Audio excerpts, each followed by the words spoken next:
Oh, and here we go again.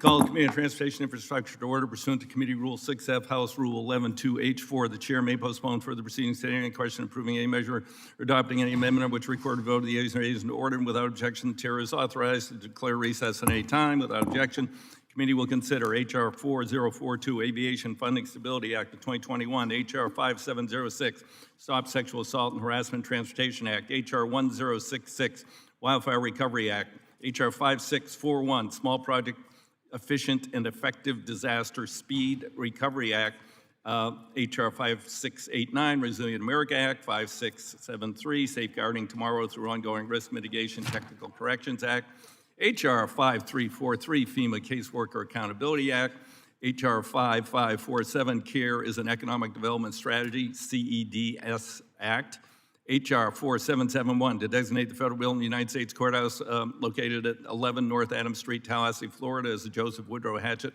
United States Courthouse and Federal Building. H.R. 246 designate the federal building United States Courthouse located at 180 Main in Abingdon, Virginia as the H. Emory Widener Jr. Federal Building and United States Courthouse, General Services Administration Capital Investment Leasing Program Resolutions. As a reminder, should I hear any inadvertent background noise, I will request the member please mute their microphone. I will also remind members that when they're not speaking, they must wear a mask in this room. If they do not wear a mask while they're not speaking, I will not recognize them. To insert a document into the record, please have your staff email it to documents@mail.house.gov. And finally, all bill and amendment text has been distributed electronically in accordance with the rules. Our first item for consideration is H.R. 4042, Aviation Funding Stability Act. Without objection, Subcommittee on Aviation is discharged from further consideration of H.R. 4042. I call the bill up for consideration. Without objection, the first reading of the bill is dispensed with, and the bill is considered as read and open for amendment at any point. I now recognize myself for a statement on H.R. 4042. Along with Aviation Subcommittee Chair Larson, I introduce H.R. 4042, the Aviation Funding Stability Act of 2021, to ensure that all federal aviation programs function uninterrupted and that all FAA employees remain at work paid during a future lapse in appropriations because of congressional or presidential stupidity. The bill has strong bipartisan support with more than 40 co-sponsors and the support of more than 30 organizations representing all segments of the U.S. aviation industry. Under this legislation, a lapse in appropriations would authorize the agency to draw from the Airport and Airway Trust Fund with no general fund contributions to continue all operations, programs, and activities at current funding levels for up to 30 days. Our aviation system is the largest, busiest, safest in the world, but as a result of the shutdown in 1819, the longest shutdown in U.S. history, FAA struggled to fulfill its critical mandate to oversee the aviation system. Last Congress subcommittee hosted a hearing on how the shutdown affected the operations, workforce, as well as the U.S. aviation system at large. Subsequently learned that without a doubt our system was weakened each day. FAA was shut down. Safety, security, and overall health of aviation was put at risk. And unfortunately, the effects that shut down, the longest in U.S. history, exacerbated by the coronavirus pandemic. At the start of 2018-19 shutdown, more than 17,000 FAA employees, approximately 40% of the entire agency, were furloughed, including the vast majority of safety inspectors. Those employees who remained at work, including more than 14,000 air traffic controllers, performed their duties, sometimes working overtime for 35 days without pay. I talked to some junior air traffic controllers in my district who were just starting out, and because of the way they have screwed up salary differentials, we're not considered to be same as the Portland market. Their salaries are lower, and a lot of them had to take outside jobs because they didn't have a lot of savings. So they're out there driving Uber and doing other stuff, and then coming back to work their shifts. Some of them had young families. They were exhausted, and this should not happen. So this bill would correct that in the future. We were all grateful for the air traffic controllers, aviation safety inspectors, technicians, and the TSA officials and other aviation safety professionals who worked over those 35 days, including over the holidays, without a paycheck. That should not happen. Aside from the employees who performed their critical duties throughout the shutdown, there were thousands of other FAA employees simply furloughed, 40% of the entire agency. This froze work on aircraft airman certification, important safety rulemakings, implementation of next-gen programs, integration of drones into the U.S. airspace, among other things. Included in those furloughed were thousands, how long is this statement, of FAA safety responsibility without these furloughed, recall, shutdown, et cetera. I would enter the rest of my statement into the record without objection. Recognize with that Ranking Member Grace. Thank you, Mr. Chairman. H.R. 4042 is going to obviously keep the FAA funded at existing levels during any future government shutdown due to a lapse in appropriation. I believe that Congress should be fulfilling its constitutional obligation to pass appropriations bills, but we also have to ensure that the national airspace system is running safely and efficiently for all users in the event of a government shutdown. Right now, as it stands, the government is operating under a continuing resolution through December 3rd, so the possibility of a shutdown could be confronting us sooner rather than later, which the aviation system cannot afford right now in the middle of the holiday travel season. So with that, I support 4042 and encourage all members to support it as well. I yield back. I thank gentlemen. Do other members wish to be recognized for 5 minutes? Yes. What? Oh, sorry, Mr. Larson, then Mr. Perry. I didn't see over there, Rick. Okay. Yeah, sorry. Mr. Chair, I'm proud to support 4042, the Aviation Funding Stability Act. The U.S. aviation system is a gold standard for safety, and to maintain that standard, the dedicated air traffic controllers and essential safety personnel who work at the FAA must continue to get paid during any lapse in government funding. And this bipartisan bill ensures those employees continue to receive pay and the FAA can continue to operate without interruption. Passing this bill enables the FAA to continue its work to protect both the traveling public and the livelihoods of aviation workers. And I urge my colleagues to support this critical legislation and yield back. Thank you, gentlemen. Mr. Perry. Thank you, Mr. Chairman. This is yet another bill to put the government on autopilot and dilute congressional authority. While shutdowns can have severe impacts on the aviation community, it is completely unacceptable to abandon regular order and the appropriations process. The more of the government that we put on autopilot, pardon the pun, the less reasons we ever have to come to an agreement on funding packages. This majority has all but abandoned the authorization process in this committee, and now we seek to put the appropriations process on autopilot as well. Why not just turn the lights out, disband the committee, and lock the door on the way out? I urge opposition to this bill. I yield back. Any other members wish to be recognized on the Democratic side? Anybody with their hand up? Okay, Mr. Garrett Graves, ranking member of the subcommittee. Thank you, Mr. Chairman. Mr. Chairman, when we discussed this bill and when the government was shut down last time, I made a comment and said that I think it's ridiculous that we penalize federal employees for our inability to do our job, meaning if the government shuts down, it's because of the White House and it's because of Congress's inability to come together and work out budget deals. Yet the pain often is not on members of Congress. The pain is on the federal agencies that aren't funded. The pain should be on us. We shouldn't be paid whenever we're unable to do our job and work out budget deals. And so whenever these folks aren't being paid, it's because we have failed to do our job. And shutdowns are painful, and they're intended to be. But the federal workforce, through no fault of their own, they're the ones who deal with the brunt of the pain there. And so while H.R. 4042 does keep FAA open during lapses in appropriations, it also singles out the FAA. And Mr. Chair, as you're well aware, there are other agencies under our jurisdiction that are in the same boat. So we're kind of picking winners and losers here. You have folks like the Coast Guard that are in our jurisdiction, some members of the military, TSA, FEMA, and others that are similarly treated in the event of a government shutdown. And all of these workers are critical, just like the FAA workforce is critical, and they're also blameless, just like the FAA employees are blameless. But this bill effectively says that a soldier in a war zone, an FBI agent in the field, they're fine without a paycheck, but the FAA employees they will be, including those that are processing grant applications, they will be treated as critical and they will be paid. Those that are conducting weather research is effectively under this bill deemed more critical than our military members or our FBI agents, and I'm not sure that that's the right approach here. Let me say it again.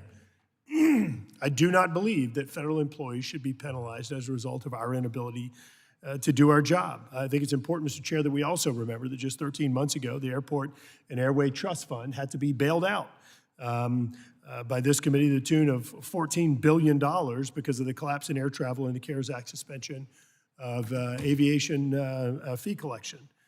Even now, the trust fund revenues are down and FAA spending has increased. I think we need to take a hard look at how to do this to where we're not picking winners and losers, but we're putting the pain where it deserves to be put, which is on us, not on the people that had nothing to do with the government being shut down. I also think we need to talk about the burden this puts on the Airport and Airway Trust Fund and how it could be impacted as we move forward. I'm going to reluctantly support this bill, and let me be clear in my reluctance, not because I believe that FAA employees don't deserve this, to the contrary, but I think that we're picking winners and losers right now, some of which are under our jurisdiction, and I think we ought to be thinking about this a little bit differently as we move forward.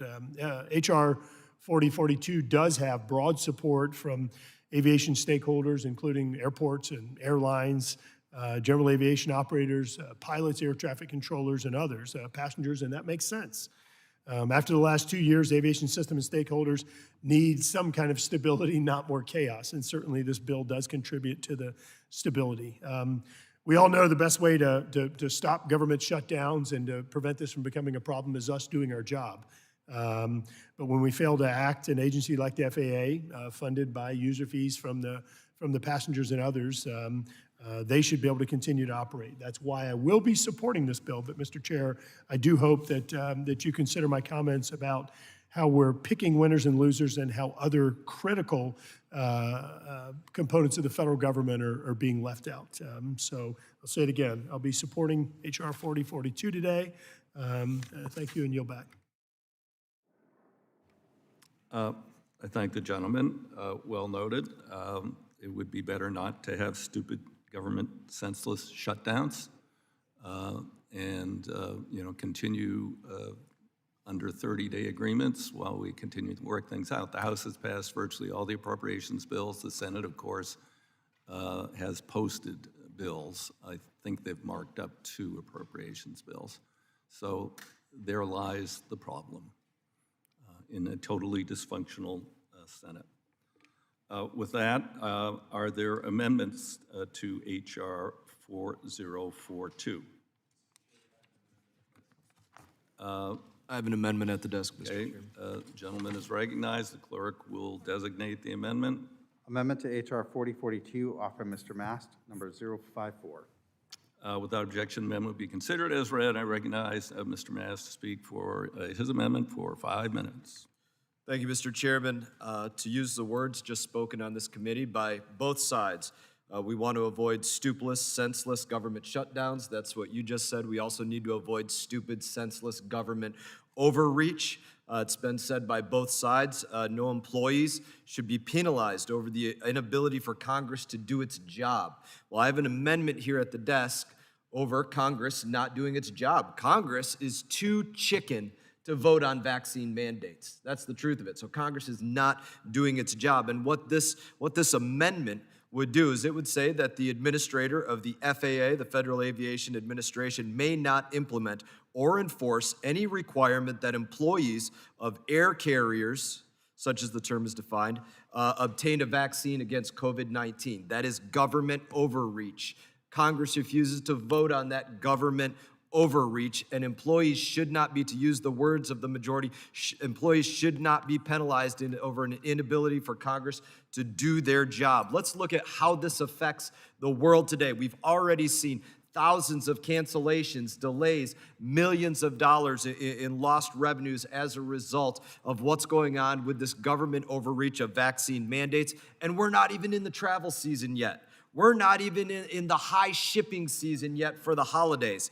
On my website, mass.house.gov/vaccine mandate, there's an opportunity for people across the government and private employees across the country to go on there and get our office to write a letter to agencies asking that that agency acknowledge full liability for any complications that arise as a result of being forced into a vaccine. To date, no government agency has accepted that liability. We should be asking why they're not accepting that, and that includes those that have asked for that letter to be signed. Airline pilots, FAA employees, those are directly affected by that. That's why we're talking about this in this legislation. They should be able to stay at work and be able to work, be able to earn a check because they are Americans and they deserve that right to go to work and not have government demand that they stick a needle in their arm, have it plunged down, and receive an injection that they don't want. I see that I have a couple minutes remaining. If there's anybody on either side of the aisle that wishes to engage in some debate about whether government has the right, or anything else, government has the right to demand that employees be vaccinated, that the government be able to, the FAA be able to enforce a requirement on air carriers that their employees get a needle put in their arm, plunge down, have a substance go into their body in order for terms of employment. I would be happy to yield to anybody that wants to talk about this. We got a couple minutes here.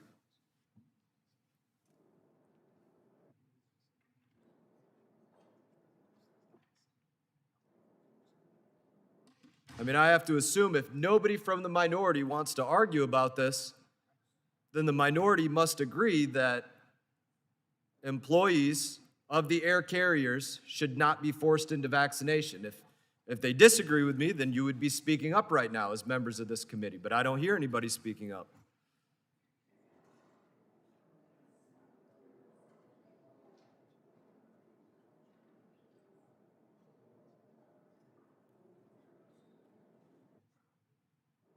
We still got 1:20, and I got 2 more amendments like this afterwards, so there'll be a little bit more time of debate then too.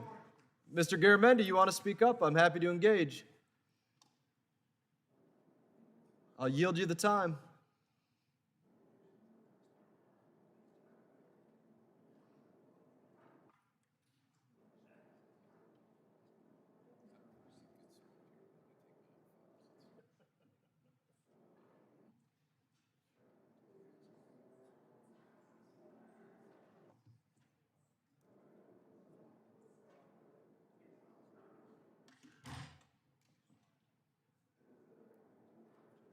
So just to recap what's going on here, an amendment to say the FAA administrator may not enforce a requirement that employees of air carriers obtain a vaccination against COVID-19, which helps to make sure that we don't have pilots or ground crews or others not showing up to work because of government overreach.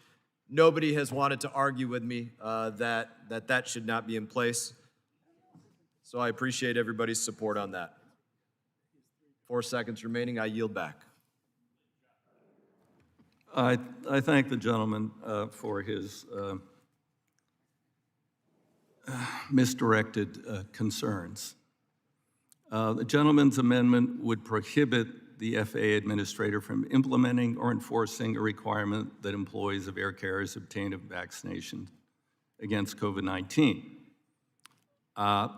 The gentleman is a little bit off base here. I'd like to remind the gentleman the FAA has not unilaterally imposed a vaccine requirement on employees of air carriers. However, some air carriers, private entities with private businesses trying to protect their employees and their customers have imposed it. That's their right. It's private business. And I think the gentleman would agree that private businesses should have that right. Perhaps he doesn't even agree with that. I don't know. So some air carriers are requiring their employees to obtain vaccines due to the president's executive order requiring federal contractors to get vaccinated. Was that a question to me, Mr. No, it was not a question directed Sounded like to you. a question. I am not yielding to the gentleman. You've already wasted time and you'll waste more. Well, it did sound like a question, so The Forgive me. gentleman is out of order. question mark at the end of it. let me be clear. We have vaccine deniers. I don't know if the gentleman's vaccinated. We have anti-maskers. We got a lot of whacked out people in this country. They're killing people.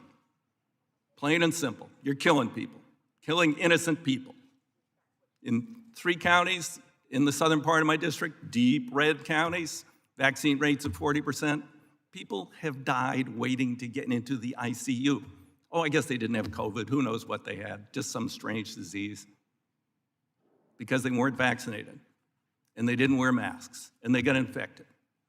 And they died. So the vaccine works. The masks work. We're not going to go through a lengthy debate. We're not the committee of jurisdiction over the CDC, and we have no jurisdiction over an executive order by the President of the United States. With that, I yield back the balance of my time. Do other members wish to be recognized?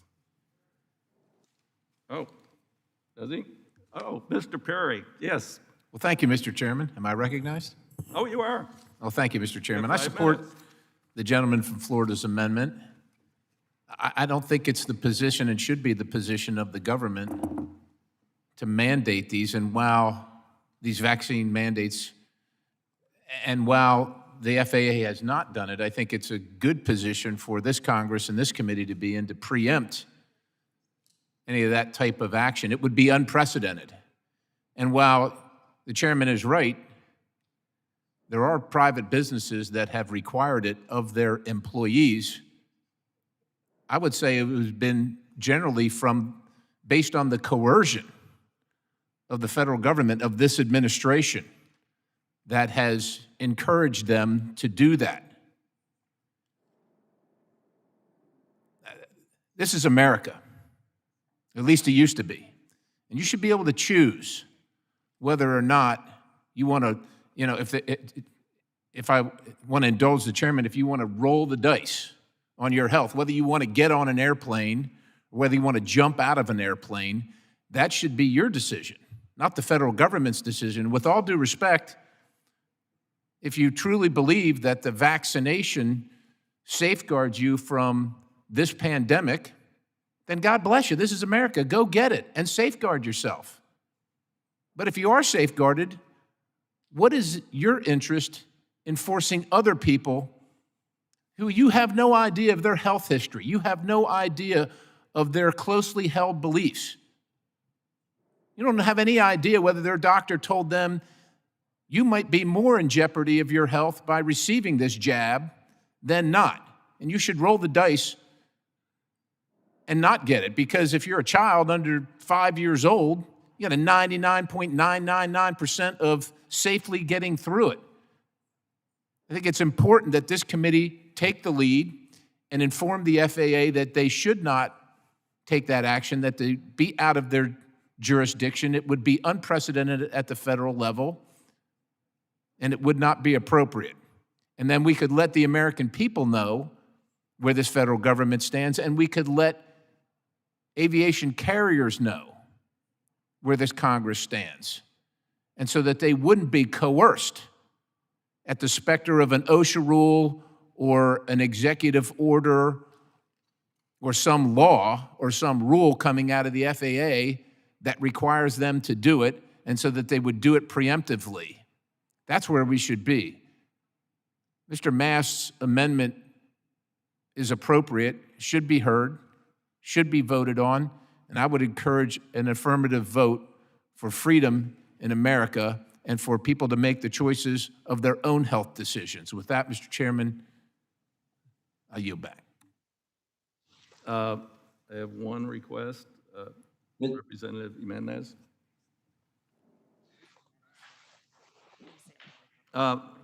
Representative Jimenez is recognized, had a request, must be online. Mr. Chairman, did you recognize me? There you are, yes. I did. Okay. Thank you. I stand in support of the amendment. I've had at least two conversations with major carriers in the United States, and I guess they must be under the mistaken impression that they have to have their pilots vaccinated or else they're going to have to fire them. It's not something that they want to do voluntarily. They think that somehow they're mandated. And these are two major carriers, so there must be some big misinformation going around the United States. So we need to call them and say, look, it's not a mandate. You don't have to have your pilots vaccinated. I find it interesting that there is no rule in the FAA or anywhere that says that the passengers have to be vaccinated. So you could end up with a plane full of 300 unvaccinated people in the plane, and yet the only people that need to be vaccinated are the crew members and the pilot. The representative is absolutely 100% correct. We're just going to create more of our problems, more of a supply chain problem if we continue to have these vaccine mandates.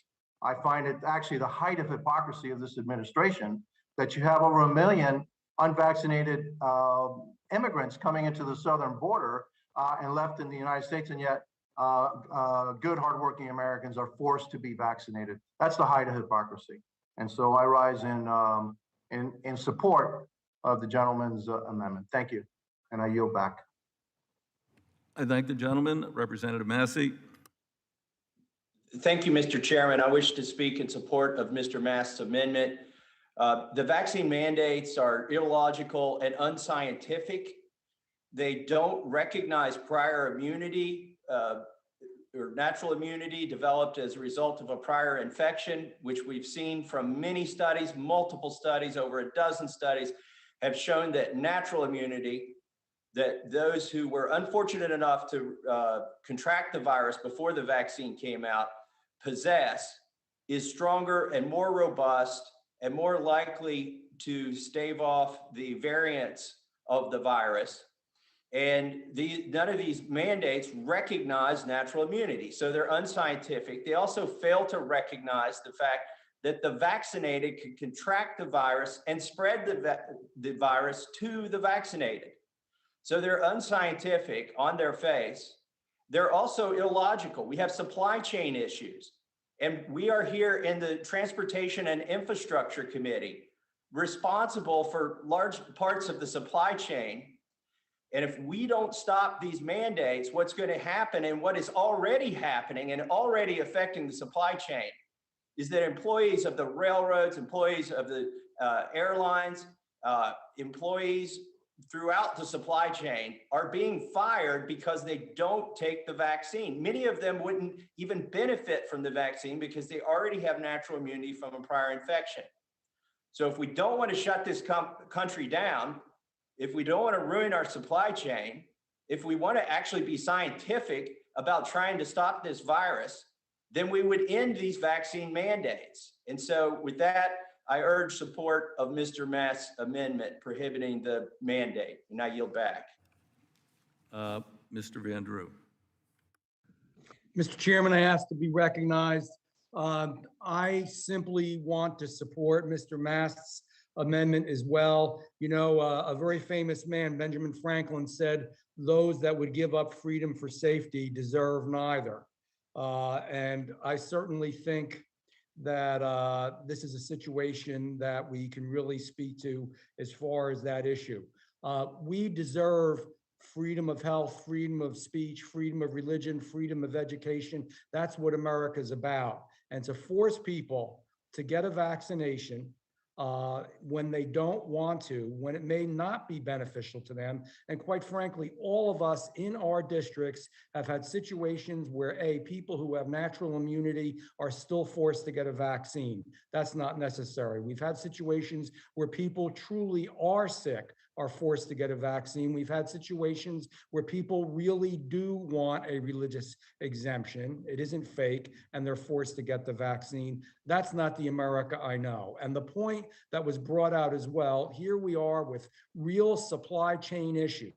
You know, we're told that we may not even have Christmas as we normally do. Well, a big part of that is the people who will not work, the people who will quit, or the people who will not go back to get rehired because they don't want this. They're Americans. It's their right. Now, you know, in all due respect, Mr. Chairman, you may think that they're stupid, or you may think that they don't deserve to have that right. I do. This is America. Americans have rights. If you're worried, get the vaccine.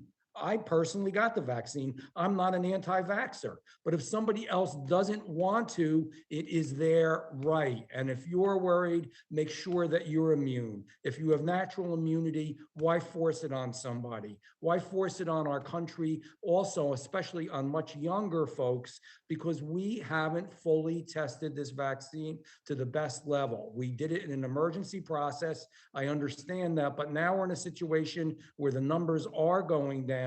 And we do know that some people have gotten sick. Young men particularly have had heart issues. Let's not pretend this is all perfect, and let's not pretend that we have the right to force people to do things that they don't want to do. It'll start with this, and it will spread to other areas where we don't keep the American freedoms that we should always have. I support Mr. Mast's amendment fully. I endorse it, and I hope that it passes. Do others wish to be recognized? Here, what? Who? What? Oh, Garrett Graves, weren't you already recognized on this? No, sir. Okay. Thank you, Mr. Chairman. Mr. Chairman, I think it's important that we talk through this a little bit. Over the last year and a half, we have invested tens of billions of dollars in our airlines, specifically through the payroll support program to retain employees in the aviation workforce. So let me be clear on this. Taxpayers have committed tens of billions of dollars to retain an aviation workforce because we determined that it was so important that we have that capacity in the aviation industry for when the economy came back, that we invested tens of billions of dollars to allow the airlines to continue paying these employees. Then we come in and we're now in the process of putting a vaccine mandate in place. United Airlines alone, one of the first out of the gates that said if their employees weren't vaccinated, they were fired. They fired over 600 of those employees. The taxpayers had just paid their paycheck for a year and a half or whatever. So here we are undermining the very investment we just made by this vaccine mandate. Now, how is this mandate in place? Well, what's happening, and let's be really clear on this, the White House has said airlines are contractors, therefore they have to comply with a federal mandate that folks have to be vaccinated. It's going through OSHA finalization without public input right now. So we have a supply chain disruption. We've seen it, the shelves empty. We've seen all the disruption in our economy and in our supply chain that's only going to get worse. The Grinch is really excited about Christmas this year. And what we're doing right now is we are making it worse by opposing Mr. Mast's amendment, meaning those people that are opposing the amendment, you are exacerbating the conditions that are already challenging in our aviation space, whether it's air cargo, airlines. You're exacerbating. You're making it worse by removing pilots, by removing aviation workforce. Look, the ranking member Sam Graves and I sent a letter to the president, I think earlier this month on this topic, saying that this is problematic. We sat right here in this very committee room listening to experts tell us that the chances of transmission on an airplane is virtually zero because of all the filtration on the airplanes, because of all of the mitigation measures that are in place. Why are we doing this?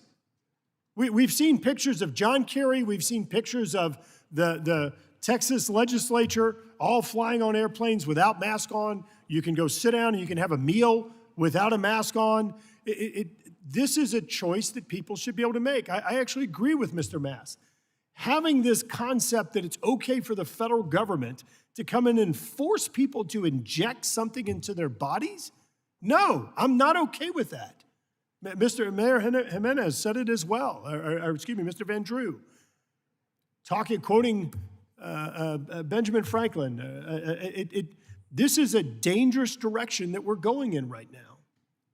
And I believe that it is right for us to adopt Mr. Mass's amendment, to allow people to make the decision whether they want to be vaccinated or not. Look, I think Operation Warp Speed was fantastic. We developed vaccine options, those options for people in record time. That's great that we were able to do that. And now people have the choice to make whether they want to be vaccinated or not. We don't need our White House going in and dictating to people who needs to be vaccinated and who doesn't. We don't need them dictating to people that they need to inject something into their bodies.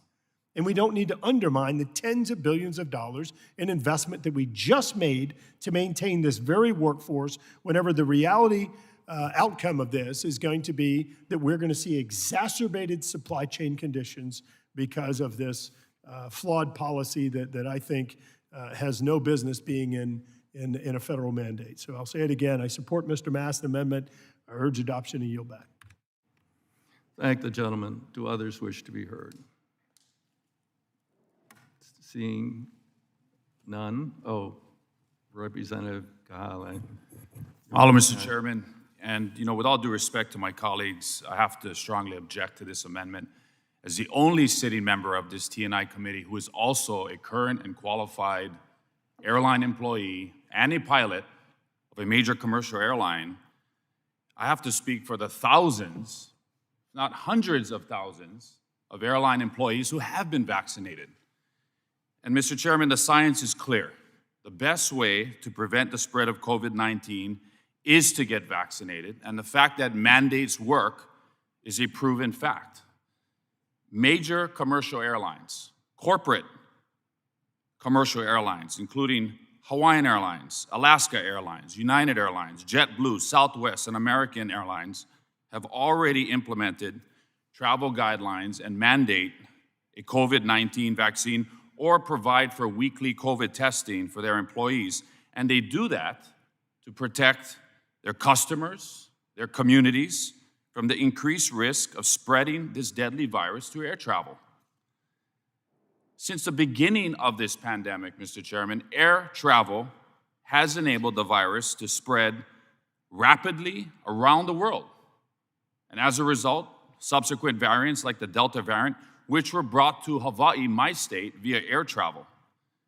A study published by the National Academy of Sciences verified that people traveling to other states or counties last year contributed to higher COVID-19 case numbers in their destination communities.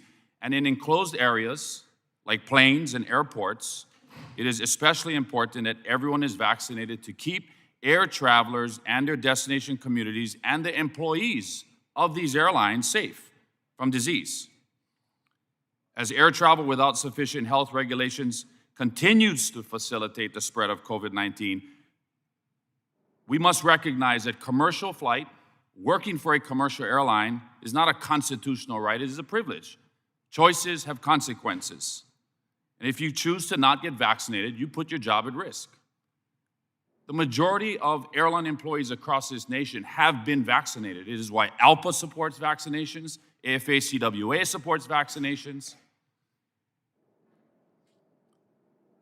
And this amendment, if adopted, would only put us back. So I strongly oppose this amendment. As a commercial airline pilot, I speak for the thousands of pilots who have been vaccinated, and I encourage the thousands of pilots across the country who have not been vaccinated or are holding out for being vaccinated to get vaccinated to protect themselves, the other pilots in the cockpit, the flight attendants on that flight, the customer service agents, the gate agents, their employees, and most importantly, their families to get vaccinated. Mahalo, and I yield back. I thank the gentleman. Others who wish to be heard? Okay. Sorry, Don Young. Oh, yes. Don Young is recognized. Oh, you fucking Thank you, asshole. Mr. Young, for yielding. Mr. Chairman, you stated, as we sort of had a colloquy on this a little bit, that this debate was wasting time, but it's not. This debate is one of the most important debates that we could have in this committee and in the whole of Congress. And it goes exactly to what my colleague was just speaking about. I respect the fact that you're both a veteran and an airline pilot. But being a veteran or an airline pilot or a member of Congress or anything else, in my opinion, and this is the heart of the debate, that doesn't give us the right to take away somebody else's right to not put something in their body, to say you're going to lose your employment because you don't put something in your body, to say your company can't be contracted because you don't put something in your body, or your employees don't put something in their body. We are tasked with protecting God-given rights. That is the most fundamental job of what we do as representatives. Not to take away the right of other people, but to protect what God gives us. And I didn't get a chance to have any colloquy really with anybody else, but I appreciate, again, both your service and your work as a pilot as well. Would this extend, I would ask, I'm happy to yield, would this extend in the future based upon the rationale that employees and passengers will also have to get the flu vaccine in the future in order to fly? Will this extend to children when there's a vaccine approved for children? Is it going to extend to children if there's a vaccine mandate for those passengers to fly? Because we all know this is where we're moving towards. This is where the administration wants to move towards, that everybody get a vaccine. That's what this is about. It's starting with government employees. It started with military. The president went out there and made a big speech on it, is now trying to make sure that employees of private companies are forced into a vaccine or be fired. That will extend to children as well. That will extend to passengers as well. Let's not pretend that this is not the goal of the administration. So that would be my question. If you wish to engage in a colloquy on this, would that extend to future vaccinations for things like the flu and other things? I'm happy to yield, or not.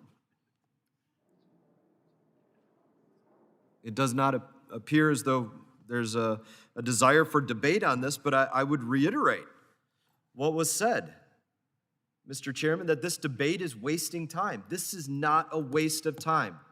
The speaker will not have a debate about this. It is being put forward by executive fiat, demanding that people have a syringe go into their arm, be plunged down, and a substance go in their body. That's not a right that we have to impose on people, that the president has to impose on people. It is our duty to say we defend against that, no matter what our background is or what the position is that they come from. It looked like you wanted to engage. Please, by all means. Happy to. Thanks for yielding. I would encourage every American in this country to get the flu vaccine if they can. This is flu season right now. We're dealing with COVID-19, which is a deadly health pandemic, global health pandemic that has killed over 700,000 people. I just flew 2 days ago, and I heard a story in the cockpit of Hawaiian Airlines of a captain who was infected with COVID-19 because their first officer didn't get vaccinated and didn't reveal to them that they weren't vaccinated. I'm sure you would agree that that's a problem. I would not and agree. So at the end of the day, we'll make this a colloquy. I would not agree with that's a problem.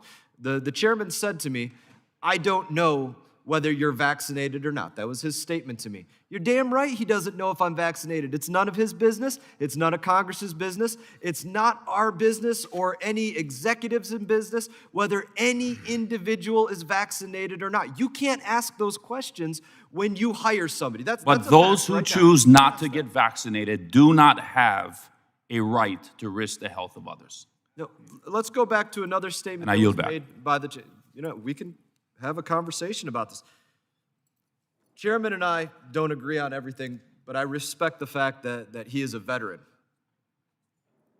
As am I, as are you. His statement was that we are killing people.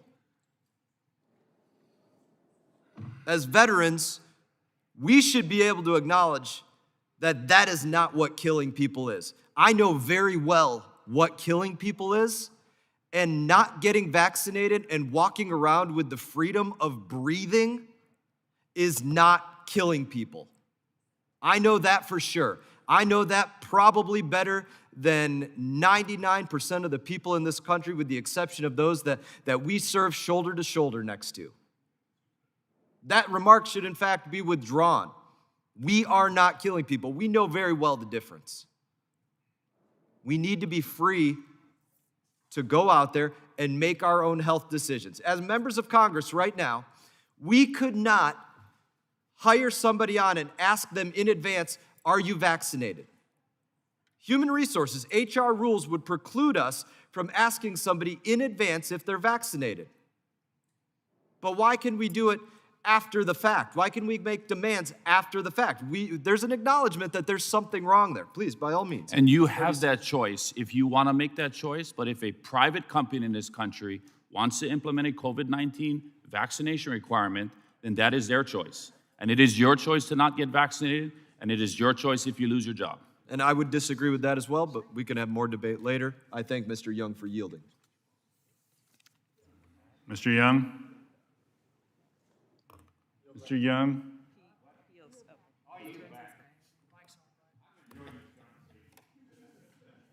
Is there anyone else who wishes to be recognized? I understand Representative Van Dyne of Texas wishes to be recognized. You're recognized for 5 minutes. Yes, thank you very much. I want to support my colleague from Florida's amendment on this issue. Representing Texas 24, which has the largest number of airline employees in it in the country. Headquarters of American Airlines, Southwest Airlines is right outside the district. I have been hearing overwhelmingly from people that this mandate will lose jobs. That at a time right before our holiday season, then they're talking about having to fire thousands of pilots in a time when they can't hire pilots. What this will do to our commerce, what this will do to our economy is absolutely ridiculous. And it's frustrating that we can't have a conversation in a committee that is responsible for pushing this through. I mean, are any of you talking to your airline employees? Or any of you talking to families that this is affected? The fact that they're going to be losing their jobs and what that is going to do to our economy. And I understand the issue on health. I have been vaccinated. I willingly say that just because I've already come out and admitted it, not because anybody has asked me, nor do I think it's anybody's business. But the fact is that getting the vaccination does not prevent you from being able to spread it. We somehow think that when you get the vaccination, all of a sudden, okay, you're protecting everybody else. By getting the vaccination, the point is that you don't get sick if you get it, or your illness is somehow less than it would have been if you didn't get the vaccination. If you want to protect yourself, get the vaccination, but let's not pretend that getting the vaccination prevents you from spreading that illness to someone else, because it doesn't. So this is a matter of being able to protect yourself if you get the vaccination and you make that determination. You talk to your doctor, you figure out what the risks are and whether or not you want to get it. But we somehow sit here and think that, oh, you're protecting others by getting the vaccination. That's not the case. Nor is the case that we should be prying into people's medical history and what they have done when it put inside their bodies. Nor should they be regulating and mandating it. This is a conversation we need to have. We realize this is an executive order, which means nobody has to defend it. That is not the job that we are in. We are sent here to be able to represent the people within our districts. And I guarantee you, every single one of us in our district have people that disagree with this mandate. And it is at least worth a discussion. And again, I want to make sure people understand that I support the good man from Florida's amendment. And this is a conversation that we need to have. Thank you very much. I yield. Thank you very much, Representative Van Dyne. Is there anyone else who wishes to speak on the amendment? Hearing none, is there any amendments to the amendment? Hearing none, if not, the question is on the amendment. All those in favor say aye. Aye. Aye. Aye. I apologize. I'm gonna negate that for a moment. For those who are online, please unmute yourselves. All right. So all those in favor signify by saying aye. Aye. Aye. All right. All those opposed say no. No. No. In the opinion of the chair, the noes have it. Amendment's not agreed to. The recorded votes are agreed to, and will be postponed until a later time.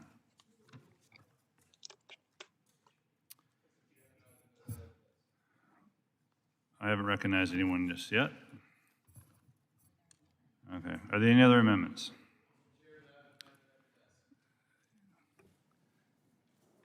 I have an amendment at the desk, Mr. Thank you, Chairman, Mr. number Mass. 55. Amendment at the desk. Clerk will designate the amendment.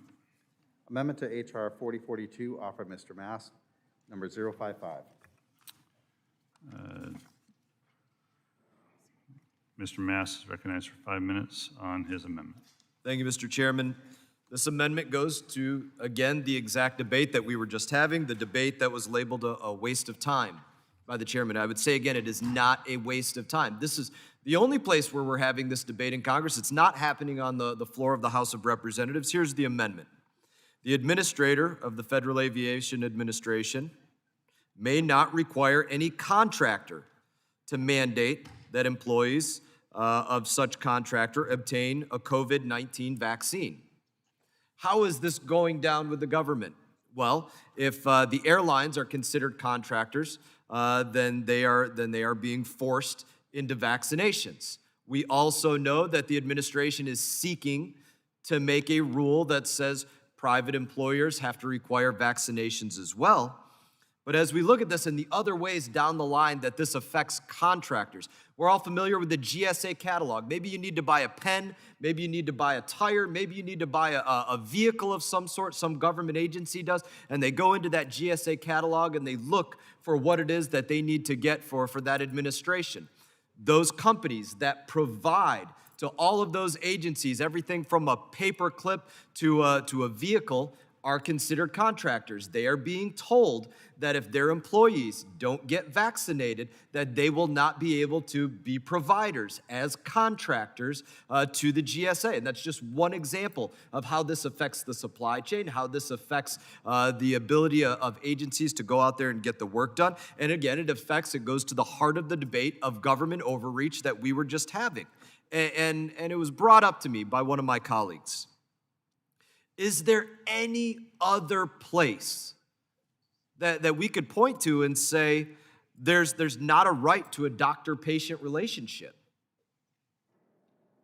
Don't we get a right to a doctor-patient relationship? Again, chairman said he doesn't know if I'm vaccinated. I'll say again, damn right, he doesn't get to know. It's not our business if somebody has HIV or has a COVID-19 vaccine or is pregnant, or is anything else. It's not that business of the employer. There is a doctor-patient relationship. And I have 2.5 minutes remaining. If there's anybody from the other side that wants to argue with me about this or engage in a colloquy, I'm more than happy, because this is one of the most important debates that we need to have. I hope that my colleagues on the other side want to engage in this debate. Maybe we don't come to the same conclusion, but that's one of the problems with this place. We spend so much time telling people what we think instead of why we think it. So I would love to hear from the other side why you think you get to take the rights from Americans, why you think you get to infringe on their doctor-patient relationship, why you think you get to create a system that they lose their job and be fired from their work.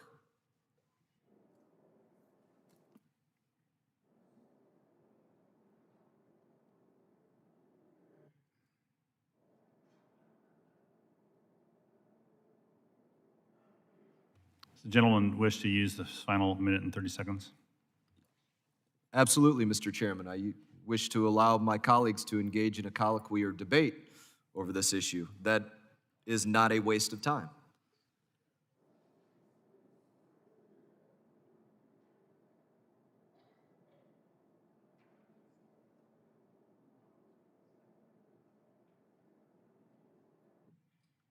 It's important to note whether people are or are not speaking up against government overreach, are willing to have a conversation about it or not.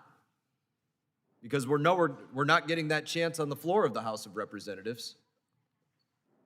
We know we're not being given that chance by the Biden administration.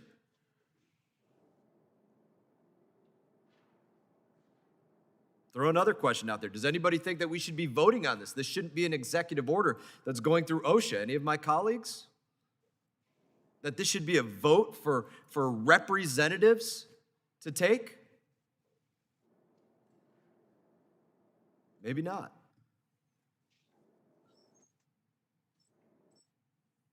As they say, the silence is deafening.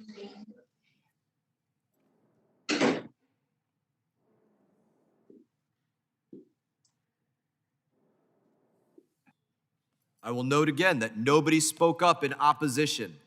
Nobody spoke up in opposition. I yield back. Gentleman yields back. Rise in opposition to the amendment offered by Mr. Mast, Representative Mast from Florida. The amendment would prohibit the FAA administrator from requiring any contractor to mandate that employees of such contractor obtain a COVID-19 vaccine or enforcing any condition regarding COVID-19 vaccination status of employees on a contractor. I want to remind the committee that any vaccine requirements that apply to federal contractors will apply to every federal agency, not just the FAA. And as stated earlier, the COVID-19 vaccine has saved lives. The amendment would prohibit the FAA administrator from taking actions to prevent the spread of COVID-19. If the amendment was adopted, it would further prolong the pandemic, jeopardize the safety of these federal contractors. For these reasons, I oppose the amendment and urge my colleagues to do the same. Are there any other members who wish to be recognized on this amendment? I understand Mr. Jimenez from Florida wishes to be recognized. Is that true? Thank you, Mr. Chairman. You're recognized for 5 And, minutes. thank you. And I rise in support of my colleague from Florida's amendment. He raised a very interesting issue, a very good issue, actually one that was relevant to myself. I've had COVID-19, and speaking to my doctor, she advised me not to get the vaccine until 90 days after I was tested negative for COVID-19. So there are valid reasons why not to get the vaccine, and he makes a very valid argument as to, are we going to get in between a patient, a doctor and his patient? I think not. The mandates for vaccination are inconsistent. They're not based on science. The application of vaccinations by this administration, again, inconsistent. And as I've said, there is no vaccination requirement for people coming from the southern border, crossing the southern border. Yet there are vaccination requirements for people coming from Europe and from Canada and from other places, but not the southern border. So again, the inconsistency is appalling. And the lack of science applied to these mandates, again, is also appalling. We have been operating our airlines, and we've been operating in this country without the vaccine. There were ways to do it in a safe manner. We can do so again. We are doing it right now. And as I stated before, in the airline industry, no passenger is mandated to have a vaccine. And yet we're mandating that the crew, and now we're mandating the contractors get it. That is not America. That's not the America I came to when I came here from Cuba, but when I was 6 years old. And again, I rise again in support of the amendment. Thank you, and I yield back.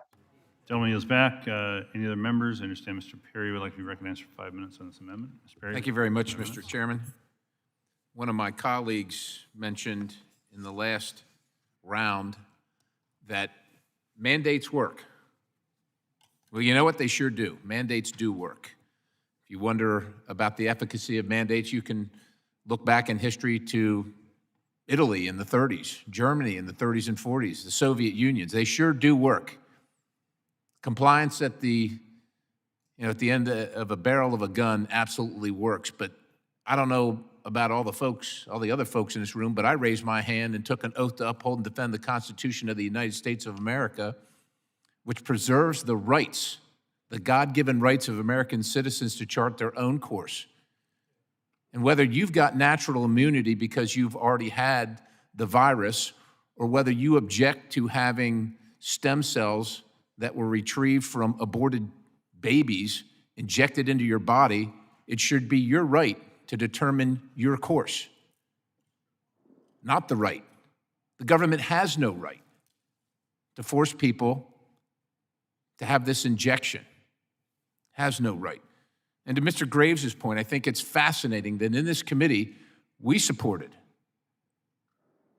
at the tune of billions of dollars of taxpayer money, the preservation of employees of the airline industry, because we do believe it's an important industry. We do believe it's worth preserving. So on one hand, we took the taxpayer dollars and said, we're going to pay people that aren't working because people aren't flying because the market's not there, but we're going to preserve their jobs so that when we recover from this pandemic, our airline industry will be robust, will be present, will be ready to get in the economic game for the American people. And now a few months later, we're saying, unless you do this, we're going to fire you. We're going to force these companies to fire you.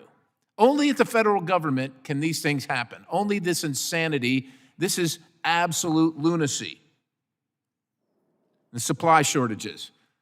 They've been talked about as well here by many of my colleagues. We got, I don't know, something like 500,000 containers sitting off the West Coast waiting to come in. 500,000 containers. You get empty shelves in America. This isn't the Soviet Union. This is America. If you're voting against this, if you're voting against the Mast Amendment, you're voting for empty shelves. You're supporting policies that create the shortages that people in every single town across the country are realizing and dealing with right now. Like we were in a communist country. Mandates come from communist countries. Mandates come from totalitarian regimes. They come from tyranny. That's where mandates come from.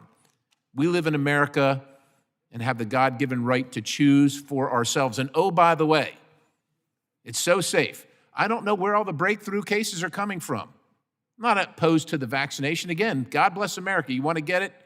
Go do it. You don't want to get it? God bless America. Don't do it. But I don't know who you're kidding here if you're telling everybody that somebody that's vaccinated, somebody that's had the jab, can't either get the virus again or transmit the virus. That's widely known. Who are we kidding here? Why are we forcing this on people, acting like the facts aren't the facts? And then, of course, as Mr. Jimenez rightly points out, the temerity, the audacity, the condescension of telling Americans you must choose between the jab and your job, your livelihood, supporting your family, your children, the opportunities of America, while we let untold millions of people come across our southern border. And you would think that the folks on the other side of the aisle would say, hell no, we're not, you're so demanding of the vaccination for every single American, but you don't seem to care about anybody that comes here to this country illegally without a vaccination and just spreads out across the country. The Biden administration becoming so efficient in moving unvaccinated people, aliens, into our country to, I guess, to infect other Americans. You don't care about that a whit. But where you can, where you're able to, you're going to mandate, proudly just engage in the tyranny of forcing Americans to do what you have no right to force them to do. Unbelievable. Unbelievable. I urge adoption of this amendment, and I yield the balance, Mr. Chairman. Gentleman is back. Mr. Boss is recognized for 5 minutes.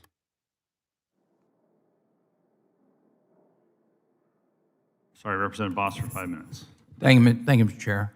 You know, I've been listening to this, and I know all the other members have as well, and there's been some false information, I think, that needs to be cleared up, and that's the problem that has occurred with the virus and the vaccine and all of these things, as this debate should have been handled many months ago, and I'm glad that it's being handled here today.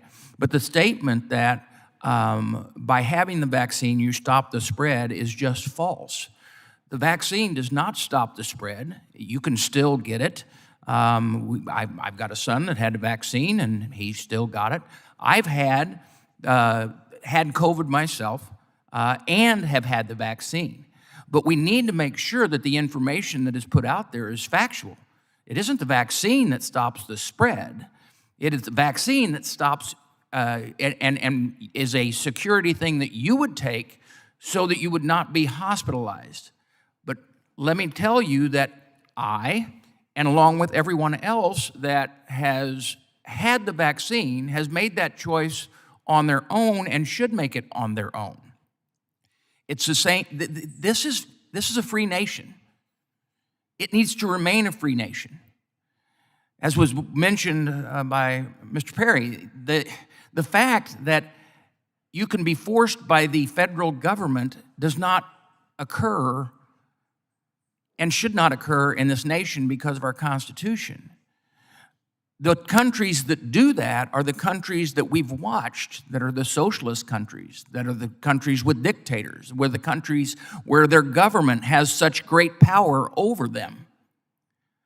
Folks, we've got to look and pay attention to what we're doing when we all of a sudden, out of fear, start to take away those rights that we receive. And we, as members of Congress who raise our hands to uphold the Constitution, are all of a sudden sidestepping the Constitution by allowing and or forcing or using executive orders through the executive branch to force certain things. Also, I think it is important to be brought up, if you look at the history of OSHA, when OSHA was created as an advisory group for safety purposes. They originally never had the ability to fine anyone. But once again, we created a government bureaucracy now that we can weaponize against the citizens of this United States. The freedom and the ability to choose whether or not you take the vaccine, one, if you have a religious belief against it, and that is your choice and should remain your choice, I believe, according to the Constitution. Two, the doctors that you trust should be the one making the decision on whether you get the vaccine or not. When you talk with your doctor, when you weigh out what your particular health situation is, and all of a sudden we should be able to have a mandate of a vaccine that maybe your doctor says, no, in your case, you probably shouldn't take it. And then you have to make a choice because your employer and or the government says, you'll either do this or you'll lose your job. Folks, where are we living? I'm glad that that Mr. Mass has brought not only this one, but the other amendment forward. And I think it's something that we need to be able to tell our constituents. As I said, I am not anti-vaccine. I've taken it. But I am pro-freedom. And the freedom that this nation has makes it the unique nation that it is. And we better be very, very careful as we start to, for whatever purpose, start to take those rights away. My hope is that everyone supports not only this amendment, but the prior amendment, and sends a clear message that this is the free nation and we are doing what we're supposed to do in upholding the Constitution. And with that, Mr. Chair, I yield back. Gentleman yields back. Any other members? I understand Mr. Massey, Representative Massey, Kentucky, would like to be recognized for 5 minutes. Representative Massey, recognized for 5 minutes.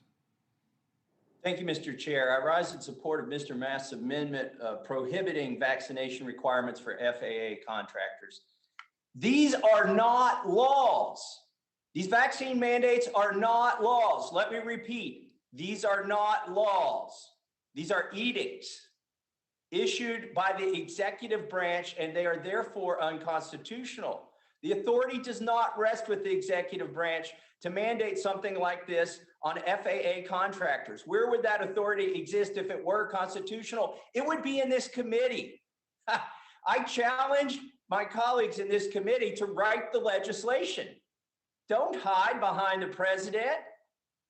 Don't hide behind his unconstitutional edicts. Pass a law, write it up, let's debate it. But there is no law. This is not a law. He cannot do this for contractors. Guess what? There's also a fraud being perpetrated on everybody who's under one of these edicts. I asked Attorney General Merrick Garland if religious exemptions were required under the law last week in a judiciary hearing. He said yes. The Religious Freedom Restoration Act requires that religious exemptions be made for vaccine mandates. And so therefore, people are applying for religious exemptions. Who's being granted religious exemptions? Nobody is given a religious exemption. This is a fraud being perpetrated when you advertise something that's available and that it's not really available, that you're not really reviewing the exemption, that you're throwing it in the round file, that you are throwing it away. that you are sidelining people and telling them, well, you'll be laid off without a salary because you applied for a religious exemption. That is unconstitutional. It's anti-American.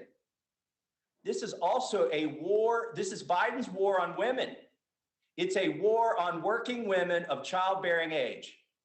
I have constituents who are contacting me, young women who work, who are distraught because they have decided, oftentimes in consultation with their doctor, not to take the vaccine because they're either carrying a child or they plan to conceive, and there haven't been any long-term studies.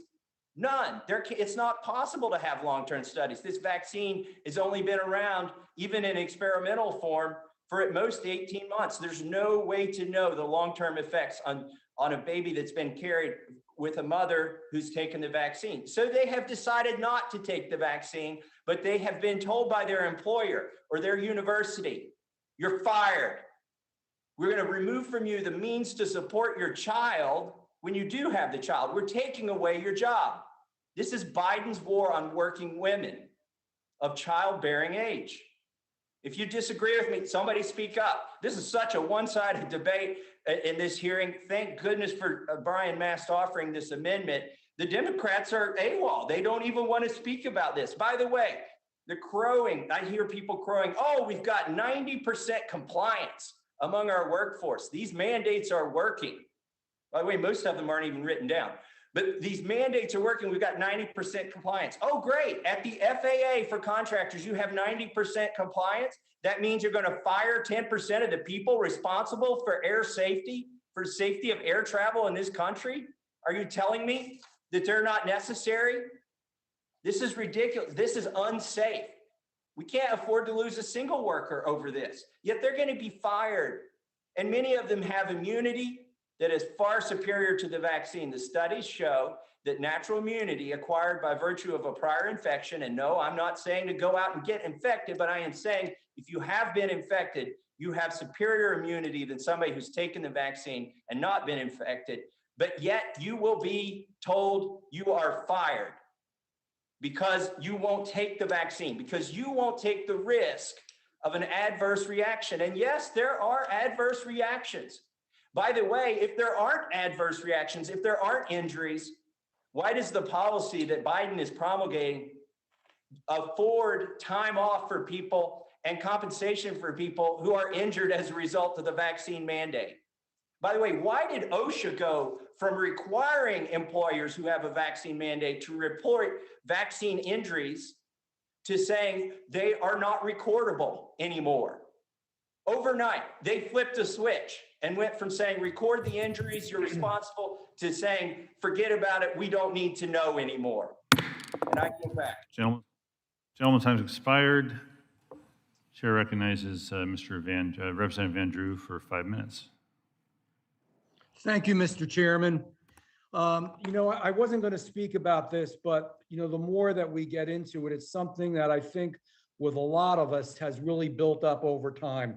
Let me start by saying one thing. There has been this subtle notion put forward that people who disagree with the mandates, or folks that maybe didn't even get the vaccination for health reasons, for personal reasons, for reasons of religion, that they're stupid people, or they're people that really don't understand.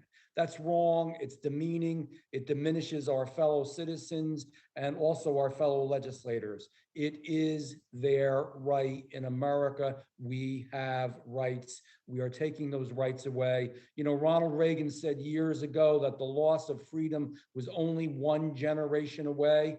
Boy, we're really pushing it. We're going down that road, as I said before. We're destroying our supply chain. People are quitting. People are not working. People are just not agreeing with, again, these mandates. People who had really good jobs and people who really, had really contributed a lot to the workforce in very important ways and in jobs that are very significant, are now not in the workforce, and that hurts our economy, it hurts our defense, it hurts our FAA, it hurts our military, it hurts so many different branches of government and so many different businesses. It's a shame, and it's going to hurt our, as I said before, our economy as well. I'm a dentist. I know what privacy is about. Do you know that when you came into my office and if the husband said, hey, how's my wife's case going? I'd really like to know, how many crowns is she going to need? Did she get that root canal and so forth? Well, with husbands and wives, some people were a little bit, more open and liberal, but technically you are not supposed to discuss that. You do not, and you definitely don't discuss somebody else's health in a physician's office or a dentist's office, or what they're going through, or what they have, or what they needed. That's always been the rule of law, and it always should be the rule of law. Your health is private. Your health is your freedom. It is your freedom to decide what you're going to do, and very much so when Mr. Mast brought up the HIV.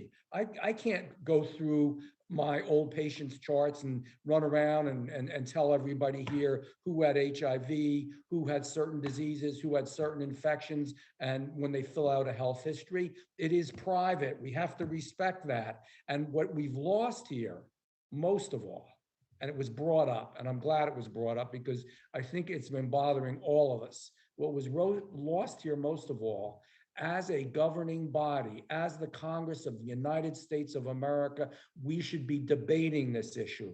We should have the guts and the fortitude and the strength not to let just one member of the executive branch say that he's going to rule, or whether it's done by the states, the same issue. Legislature should be debating this. Congress and the US Senate should be debating this. Let's really see what we think and what we want to do, and have the guts to stand up and do the right thing, and then vote on it. And tell people what we believe, because our job is to represent the people of the United States. And as has been said by Mr. Massey, whether it's 10% or 15% or 20%, those are people that we need to be in the workforce. They're also people that have human and American rights. We're going in the wrong direction. If we keep doing this, if we keep going in this direction, it's not going to stop here. And I'm going to say it again. I said it before. It was Benjamin Franklin, and he said, those that give up freedom for safety deserve neither. Think about that. You never give up your freedom in America, and you still can be safe. We still can get the vaccine. I got the vaccine. Other people have. But damn it, it's my neighbor's decision whether they want to or not. And frankly, as was said, again, it's not my business. Leave people alone. Let them have their freedom. This is not the America we know and love. Thank you. I yield back. Gentleman yields back. Are there any other amendments to the amendment? Hearing none, the question is on the amendment. I want all members online to unmute themselves, please. All members. All right, all those in favor of the amendment signify by saying aye. Aye. Aye. All those opposed say no. No. In the opinion of the chair, thank you. In the opinion of the chair, the noes have it. The amendment is not agreed to. Request a recorded vote, Mr. Chairman. A recorded vote is requested and will be postponed until a later time.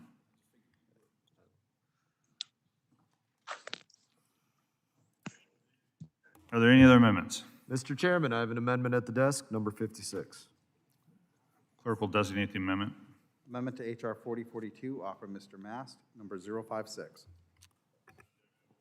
Without objection, the amendment will be considered as read. I recognize Mr. Mast to speak on his amendment for 5 minutes. Thank you, Mr. Chairman. We spoke about two amendments. They're very similar. The third is similar to the first two. The first one said that the FAA may not implement or enforce any requirements that employees of air carriers have to be vaccinated. The second one said the FAA may not require that any contractors that they mandate their employees to be vaccinated. This one specifically is about the FAA may not implement or enforce a requirement that employees of the FAA be vaccinated. And it was mentioned by the chairman that this is a mandate that goes across all federal agencies, and that's true. But it was mentioned very wisely by my friend Mr. Massey that this did not go through Congress. Had such a thing gone through Congress, then a requirement on the FAA would go through our committee, the Transportation and Infrastructure Committee. A requirement on people that work in the State Department would go through the Foreign Affairs Committee. A requirement for people that are in the military would go through the Armed Services Committee. But none of those things occurred because there is no vote that is occurring on these things because this body is too scared to have a vote to allow that this country and this government cede its power from the consent of the governed. We are not offering the consent of the governed to this edict, again, as my friend Mr. Massey put it. That is what this amendment is about, that the FAA may not require that their employees, very specific to this committee, be mandated that they disclose their personal health information any more than they should have to disclose whether they're pregnant or whether they have HIV or whether they have a flu vaccine or anything else. We can't say that they have to disclose that personal health information. And I think there are bigger issues that are going on here. And again, it goes to the point that the chairman said that this debate is a waste of time. It's not. It's one of the most important debates that we could have here. People are honestly torn every single day, and I mean that literally. I have people that know me personally, have my cell phone, call me up, and they're saying, I don't know if I'm going to leave the military. I don't know if I'm going to leave the State Department. I don't know if I'm going to leave TSA or this job or this job. I have to decide. I don't want to get the vaccine for this reason or this reason or this reason, but I don't want to lose my job. I got to be able to go to work. I got to provide for my family. Those are real calls that we are all taking on both sides of the aisle. People are really torn about this, and they deserve that freedom. But here's something bigger that I think is going on as well. I call the folks that are thinking about this divergent thinkers. And right now, what is happening in government specifically, because that is where the mandate exists in the most totalitarian way right now, is within government agencies and the military. Divergent thinkers who say they may not want to disclose their personal health information, may not want to be forced into getting an injection in their arm. They are being washed from government. People that work from the State Department are being kicked out. People that are in the military that have been in there for 17, 18 years are being told, not just that you're going to have to get out, that President Biden wants you to get a dishonorable discharge from the military if you don't get a vaccine. That's what he's seeking. And then you never have a retirement. You're never able to get a security clearance, go to work for another agency or local law enforcement or FBI or CIA or anybody else. He's looking to make that the case for those that leave our military. For those in universities or places like Naval Academy, West Point, Air Force Academy, Coast Guard Academy, Merchant Marine Academy, they're being washed of being able to go to school, earn their degree, and commission as officers, being washed from the government. Those divergent thinkers will never become the future officers of the United States military, future colonels, future generals, future admirals, because they were washed out because they did not want to get an injection in their arm. And this goes on agency after agency after agency, and I think that this is something that the left is salivating over, to be able to wash these divergent thinkers out of the ranks of government, whether it be the military or whether it be federal agencies. So they're not the future people that are hiring on, the future people that are making decisions, the future people that are sending dissent cables from Afghanistan about the fact that giving up an air base is going to result in this or this or this. Those divergent thinkers are being washed from government through this edict, through this vaccine mandate. And that's despicable. Again, one of the most important debates that we could have. I'm sorry that I didn't give the opportunity for further debate as I usually do on this one, but in that, I encourage a yes vote. I yield back. Gentleman yields back. A rise in opposition to this amendment offered by the representative from Florida. The representative's amendment would prohibit the FAA administrator from implementing or enforcing any requirement that employees of the FAA be vaccinated against COVID-19. I want to remind the committee that any vaccine requirements that apply to federal employees will apply to every federal agency, not just the FAA. As I stated before, and as I've stated many times, The COVID-19 vaccine has saved lives. The amendment would prohibit the FAA administrator from taking actions to prevent the spread of COVID-19. For these reasons, I oppose this amendment and urge my colleagues to do the same. Now recognize Mr. Massey, Representative Massey of Kentucky, for 5 minutes. I rise to speak in support of Mr. Mast's amendment, and I am glad he's offered 3 amendments because this has a particular legal aspect that I want to discuss. His first amendment would prohibit implementation of vaccine mandates on air carriers. His second one would prohibit vaccination mandates on contractors of the FAA. But this amendment is unique in that these federal government employees would be prohibited from being exposed to a vaccine mandate. That would be the FAA employees. And the reason it's important that he offered this amendment as well is the Supreme Court has upheld a 1993 law called the Religious Freedom Restoration Act. By the way, it passed unanimously in the House. If you were here in 1993, and I expect some members of our committee may have been here. There's certainly people in Congress who are still here who were here in 1993. The Religious Freedom Restoration Act requires that accommodations be made for federal employees. The Supreme Court has ruled that it doesn't have bearing on the states or cities, but it has bearing on the federal government and federal employees. And in fact, Attorney General Merrick Garland last week in our judiciary hearing confirmed for me that there must be religious exemptions offered as a result of Religious Freedom Restoration Act to federal employees who are subjected to this mandate, which by the way, has never passed as a law. I believe it's unconstitutional, but in any order, not honoring religious freedom is definitely illegal. We know that. So I asked Merrick Garland at the DOJ, how many, if people had applied for religious exemptions and how many had been granted. He told me he didn't know if any religious exemptions had been granted. I suspect that is the same case at the FAA among the employees who have applied for religious exemptions. If you are an FAA employee and you are watching this hearing, make them fire you. Do not give up. This is not a law. And if you have applied for a religious exemption and they fire you instead of granting that religious exemption based on your religious beliefs, then they are violating the law. I'm not an attorney, but I do serve on this committee and we have jurisdiction over this. And we do have the advice of Merrick Garland, who's the chief law enforcement officer of the land. He's the head of the Department of Justice. And he said, you have to be granted this accommodation. These accommodations are not being granted. Do not give up. Insist that they review your religious exemption application because they are not doing it right now. They are acting illegally. So do not lose hope. And with that, I yield back the balance of my time and after urging members of this committee to vote for Mr. Mast's amendment prohibiting vaccine mandates on employees of the FAA. Gentleman's back. I just, for the record, in my own state of Washington, the State Department of Transportation has granted 422 religious exemptions, so it is not true that no one is being offered. If Mr. Massey in the future can be more particular and specific about which employees he's talking about, we certainly would take that for the record. With that, I recognize Mr. Auchincloss.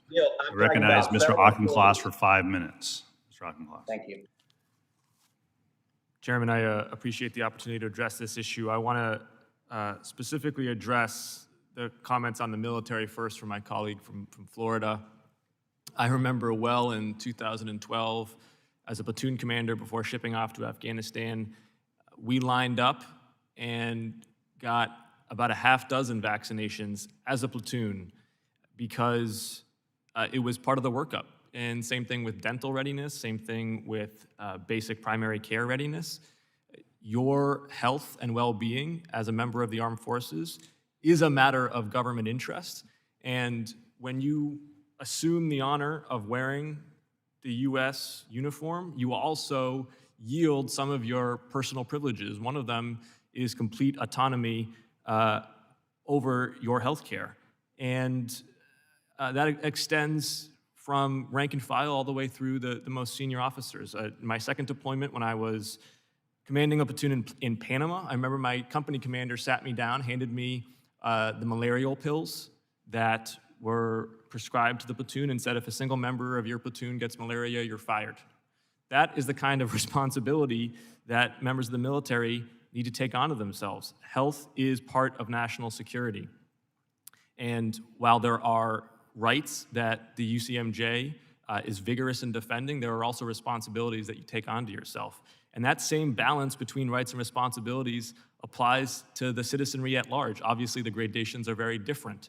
Citizens of the United States have much wider latitude of rights, but they also have responsibilities. What this president is saying is not that every citizen is required by his mandate to get a vaccine. What he's saying is if you are participating in civil society, if you are participating in businesses that put you in close contact with the traveling public, that you need to take basic precautions that reduce the chance that you are a vector of disease. That is a core responsibility that people undertake depending on the profession they assume.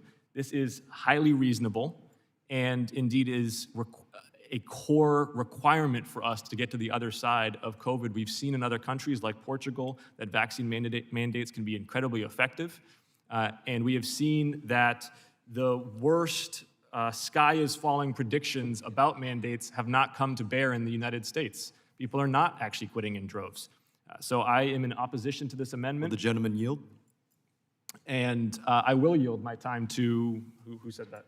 To my colleague from Florida. I appreciate your service as well. And what you're talking about in terms of when we line up in the military as privates or whatever, and you're going through your medical processing and you're walking through that line and you got nurses or doctors on each side of you jabbing you in each arm. I remember it vividly going through basic training and that occurring. And it is a fact that that happens. But as a result of COVID-19 and this vaccine mandate, I think it's important that we have that very real debate. I don't know if that debate took place 50 years ago or 100 years ago saying, hey, you know what? If you're the member of the military, you lose your right to say, listen, I don't want that Play-Doh-like shot of upper respiratory infection that goes in my butt and leaves me a knot in there for the next week. I don't know that you really should lose your right to say that that's something that you want to not get. Maybe we come out on the yes side of it, maybe we come out on the no side of it, but it's a debate that is worth having, and specifically in this committee, a debate that, in my opinion, that is worth having for FAA employees or airline employees or their contractors, and that's why I think it's important. And I'm glad that you told us the why that you think it. Unfortunately, we don't always hear that in congressional debate. We just hear what people think and not why they think it, and I appreciate you sharing that and sharing your time. Chairman, I yield back. Thank the gentleman. Representative Burchett. That's Burchett, Mr. Chairman. Thank you. Burchett. And I yield a minute to Thomas Massey, gentleman from Kentucky. I thank the gentleman from Tennessee. I'd like, if the chairman would indulge me, I'd like to get his commitment to ask the FAA how many religious exemptions have been granted to FAA employees. Mr. Chairman. I don't know that they've kept track of religious, but I'd be happy to ask. Okay, I appreciate that. And just one other follow-up. I am not a veteran, but I have close family members who are in the military. And I just want to point out that the vaccine mandate is unscientific. Even General George Washington would have realized that. A lot of folks try to use his as a precedent, the smallpox inoculation. But it was General George Washington who recognized prior immunity because he had had smallpox as a teenager. He didn't take the inoculation himself, and he did not require members of his army who had already had smallpox to get the inoculation. We've gone back 200 years in science in terms of the military vaccine mandate. We need to return to science. And I yield back to my friend from Tennessee, Mr. Burchett. I yield the remainder of my time to Representative Mast. I thank my colleague for yielding. It was said in debate throughout this as a why. And again, I always ask that people tell us not just what you think, but why you think it. It's so important. And it was said because the mandate has saved lives. I don't dispute that the mandate has saved lives, but Is that now the charter of Congress, that if you could say something saved a life, that we get to create an edict on it? I don't think that that is the mandate of Congress, to go out there and create such a mandate. That's unconstitutional. It violates people's rights. It goes to the heart of this issue. And it's why it's so important, again, that we have this debate. And I just want to reiterate what Mr. Massey just said. I think he brought up something vitally important, that every committee across Congress should be asking this question for the agencies that they have jurisdiction over. Us specifically, for those that Transportation and Infrastructure has jurisdiction over, let's say, the Corps of Engineers, the FAA, other agencies out there. I think it's vitally important that we get an immediate answer from those agencies on how many religious exemptions or other exemptions out of how many were submitted that they put forward. What kind of vetting are they doing? Not that they should be doing vetting on that, but are they taking the opportunity to have some committee that says, I'm going to pick and choose whether you get a religious exemption or whether you don't? Did they put forward, 400 religious exemptions out of 4,000 or 400 out of 400? We deserve to know that. That's something very important for us to conduct as oversight in this committee. The chairman mentioned he didn't know whether they had those numbers. They should. In the midst of everything that's going on with this, they should know exactly how many religious exemptions have been requested, how many were approved, how many were not, and under what reasons were those approved or not approved. What business is it of some person sitting on a board reading an exemption letter somewhere as to whether that's truthful or not truthful or otherwise religious exemption, somebody that doesn't know somebody else from Adam. In that, I thank my colleague, Mr. Burchett, for yielding. I think somebody else was maybe going to ask for your time, if I'm not mistaken. Would the gentleman yield 30 seconds? Yes. Thank you. I just want to address my colleague from Florida's question about what makes this edict that saves lives different from others. And it's a point I think that should be carefully considered, because you're right. We can't just point to the fact that in statistical terms, a law might save lives and thereby say it's de facto morally just. I think what differentiates a vaccine mandate from others is that it has a benefit both to the individual and to the aggregate, in the sense that a vaccine protects you from hospitalization and severe illness. It also protects others from acquiring the disease. And not only does it have a benefit to others, but that benefit scales in proportion to the percentage of the population that acquires the vaccine. So there are network effects here. And anytime you see positive spillover benefits, government has a special interest in correcting what you could say is really a market failure.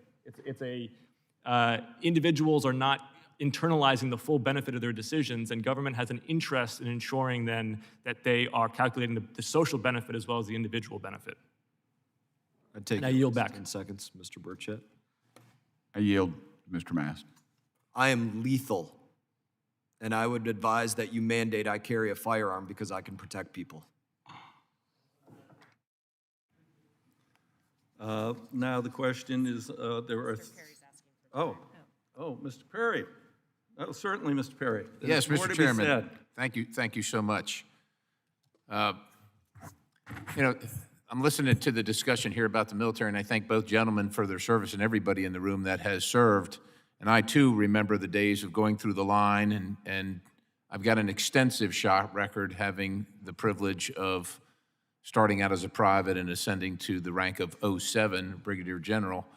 And you're right, the good gentleman from Mr. Auchincloss, you're right, that good order and discipline requires that there's a certain amount of autonomy that is ceded for the sake of national security. That having been said, and that having been agreed to and agreed with on my part, I also remind everybody that there was a time where the anthrax vaccination was going to be required, and there were questions about that vaccination. Subsequent, there were changes in that policy, and they were right changes because there were right questions. Regarding this particular inoculation, I think that there are reasonable questions about the efficacy, about the long-term effects, of which there are no studies because it hasn't been a long-term, and about the rush to get past emergency use authorization. And while I agree with my good friend from Florida, Mr. Mast, that we should have this discussion, and indeed we are having it in this committee, and rightly so. The FAA is under our jurisdiction. The DOD is not. It is for the House Armed Services Committee to have that discussion, this discussion regarding the armed services, efficacy, national security. When I served, if you got a sunburn, if you came back with a sunburn, you got an Article 15. I get it. But we're here talking about the FAA. We're talking about supply chain shortages, and we're talking about the safety of the flying public, and we're talking about mandating this jab to the point where we might lose, I don't know, 10%.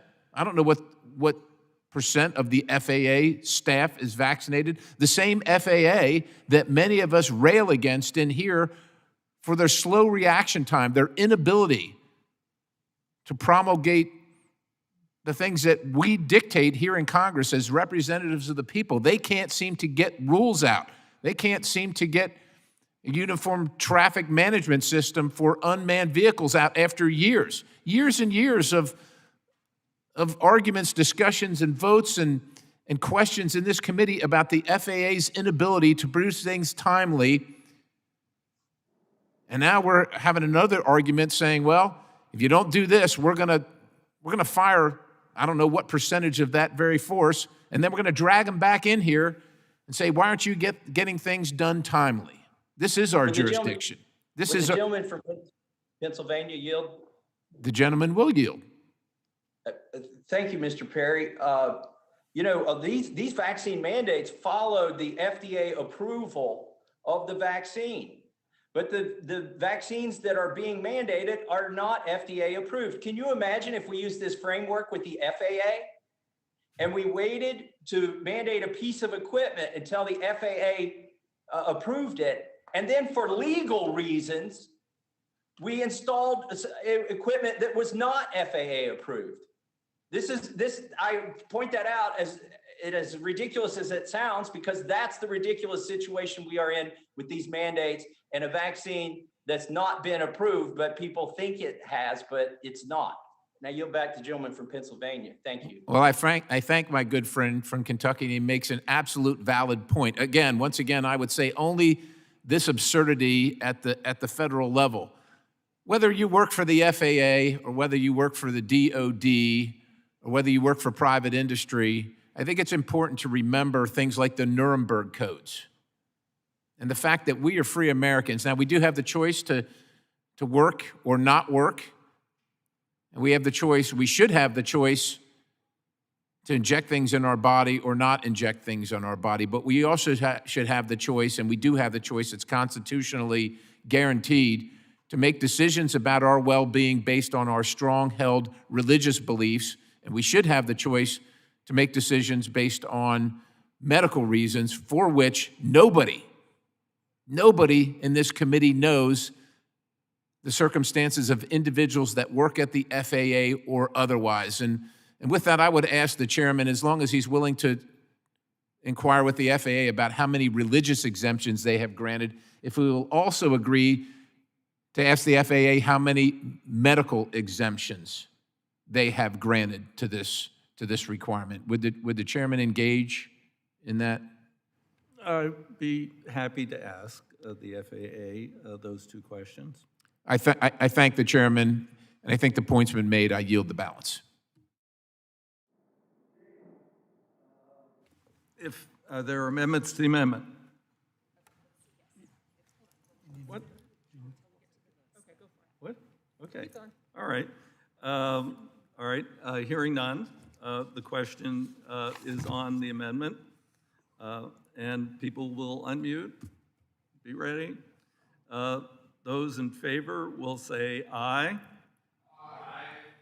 Those opposed will say no. No. No. In the opinion of the chair, the noes have it. Mr. Chairman, I request a recorded vote. Recorded vote is requested. We will now proceed to the... We need to proceed to a What? recess because they can't hear us on Zoom. So we have to What? take a brief technical difficulties. We're having to take a brief recess till they can hear us till they can get the audio, and then we'll take. The people who are remote can't hear us at the moment. We'll take a brief recess.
Please enter the meeting passcode followed by the pound sign.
Audio test, 1, 2, 3, 4, 5, 6, 7, 8.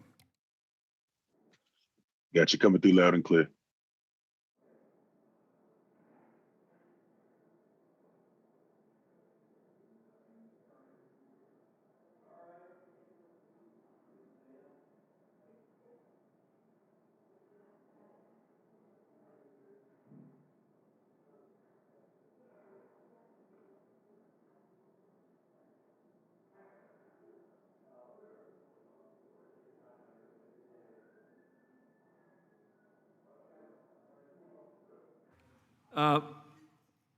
Committee return to order.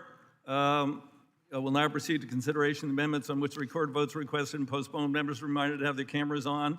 Clearly state your name when called upon by the clerk to record your vote. And the first is on, the question is on agreeing to the amendment offered by Mr. Mass, number 54, on which the noes prevailed. As a recorded vote still requested, yes.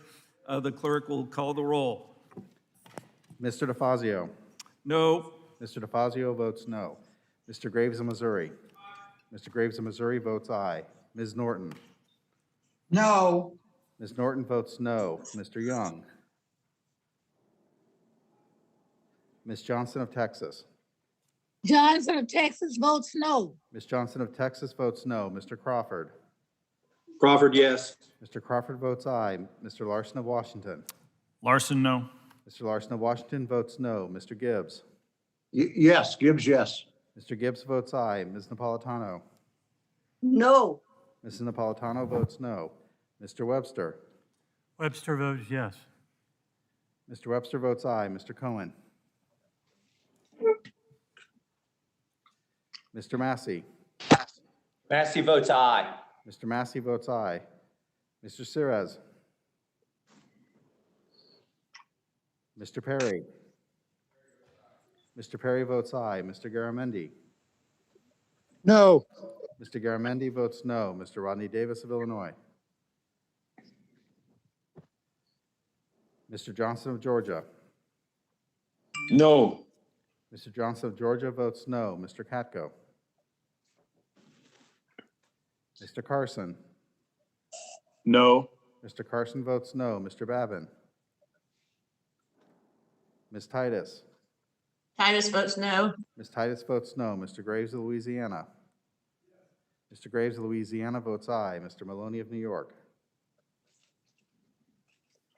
Mr. Rouser. Mr. Maloney votes no. Mr. Maloney of New York votes no. Mr. Rouser. Mr. Huffman. Mr. Bost. Mr. Bost votes aye. Ms. Brownlee. Mr. Weber of Texas. Weber votes aye. Mr. Weber of Texas votes aye. Ms. Wilson of Florida. Ms. Wilson of Florida votes no. Ms. Wilson of Florida votes no. Mr. LaMalfa. LaMalfa, aye. Mr. LaMalfa votes aye. Mr. Payne. Payne, no. Mr. Payne votes no. Mr. Westerman. Mr. Lowenthal. Lowenthal votes no. Mr. Lowenthal votes no. Mr. Mast. Mr. Mast votes aye. Mr. DeSaulnier. DeSaulnier, no. Mr. DeSaulnier votes no. Mr. Gallagher. Gallagher votes yes. Mr. Gallagher votes aye. Mr. Lynch. How about that one? Mr. Lynch votes no. Mr. Fitzpatrick. Patrick votes aye. Mr. Fitzpatrick votes aye. Mr. Carbajal. Carbajal votes no. Mr. Carbajal votes no. Ms. Gonzalez Colon. Mr. Brown. Mr. Brown votes no. Mr. Brown votes no. Mr. Balderson. Mr. Balderson votes aye. Mr. Balderson votes aye. Mr. Malinowski. Emphatically no. Mr. Malinowski votes no. Mr. Stauber. Stauber votes aye. Mr. Stauber votes aye. Mr. Stanton. Stanton votes no. Mr. Stanton votes no. Mr. Burchett. Mr. Burchett votes aye. Mr. Allred. Mr. Johnson of South Dakota. Johnson votes aye. Mr. Johnson of South Dakota votes aye. Ms. Davids of Kansas. Davids votes no. Ms. Davids of Kansas votes no. Mr. Van Drew. Mr. Van Drew votes yes. Mr. Van Drew votes aye. Mr. Garcia of Illinois. Garcia votes no. Mr. Garcia of Illinois votes no. Mr. Guest. Yes votes aye. Mr. Guest votes aye. Mr. Delgado. Delgado votes no. Mr. Delgado votes no. Mr. Nails. Mr. Pappas. Pappas votes no. Mr. Pappas votes no. Ms. Mace. Mace votes aye. Ms. Mace votes aye. Mr. Lamb. Lamb votes no. Mr. Lamb votes no. Ms. Maliotakis. Maliotakis aye. Ms. Maliotakis votes aye. Mr. Moulton. Moulton, no. Mr. Moulton votes no. Ms. Van Dyne. Ms. Van Dyne votes emphatically yes. Ms. Van Dyne votes aye. Mr. Auchincloss. Auchincloss, no. Mr. Auchincloss votes no. Mr. Jimenez. Jimenez votes aye. Mr. Jimenez votes aye. Ms. Bardot. Bordeaux votes no. Ms. Bardot votes no. Mrs. Steele. Steele votes aye. Mrs. Steele votes aye. Mr. Kahale. Kahale votes no. Mr. Kahale votes no. Ms. Strickland. Strickland votes no. Ms. Strickland votes no. Ms. Williams of Georgia. Williams of Georgia votes no. Ms. Williams of Georgia votes no. Ms. Newman. Newman votes no. Ms. Newman votes no. Mr. Carter. Carter votes no. Mr. Carter votes no. Mr. Young. Mr. Cohen. Mr. Sirez. Mr. Rodney Davis of Illinois. Davis, Illinois votes aye. Mr. Rodney Davis of Illinois votes aye. Mr. Katko. Mr. Katko votes aye. Mr. Katko votes aye. Mr. Babin. Mr. Rouser. Aye. Mr. Rouser votes aye. Mr. Huffman.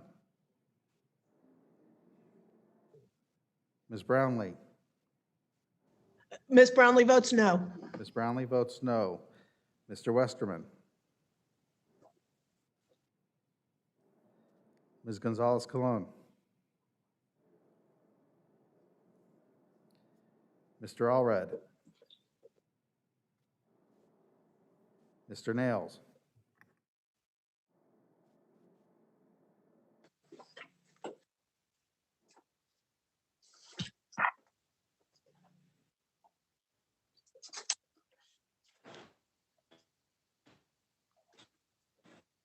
Are there any members who wish to be recorded or not recorded? Hearing none, clerk will report the results. Mr. Chairman, on that vote, there were 27 yeas and 33 noes. Amendment's not agreed to. The question is on agreeing to the amendment offered by Mr. Mass, number 55, on which the noes prevailed. Is recorded vote requested? Yes. The chair will call the roll. The clerk will call the roll. Mr. DeFazio. No. Mr. DeFazio votes no. Mr. Graves of Missouri. Mr. Graves of Missouri votes aye. Ms. Norton. Norton votes no. Ms. Norton votes no. Mr. Young. Ms. Johnson of Texas. Johnson, Texas votes no. Ms. Johnson of Texas votes no. Mr. Crawford. Crawford, yes. Mr. Crawford votes aye. Mr. Larson of Washington. Mr. Gibbs. Gibbs, yes. Mr. Gibbs votes aye. Mrs. Napolitano? No. Mrs. Napolitano votes no. Mr. Webster? How are you? Yay. Could the gentleman repeat, Mr. Webster? Webster votes yay.